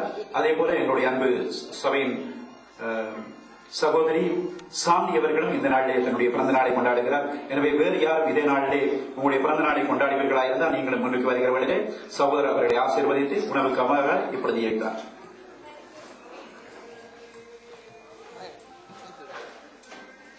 சகோதரி சாந்தியை நாங்கள் அழைக்கிறோம்.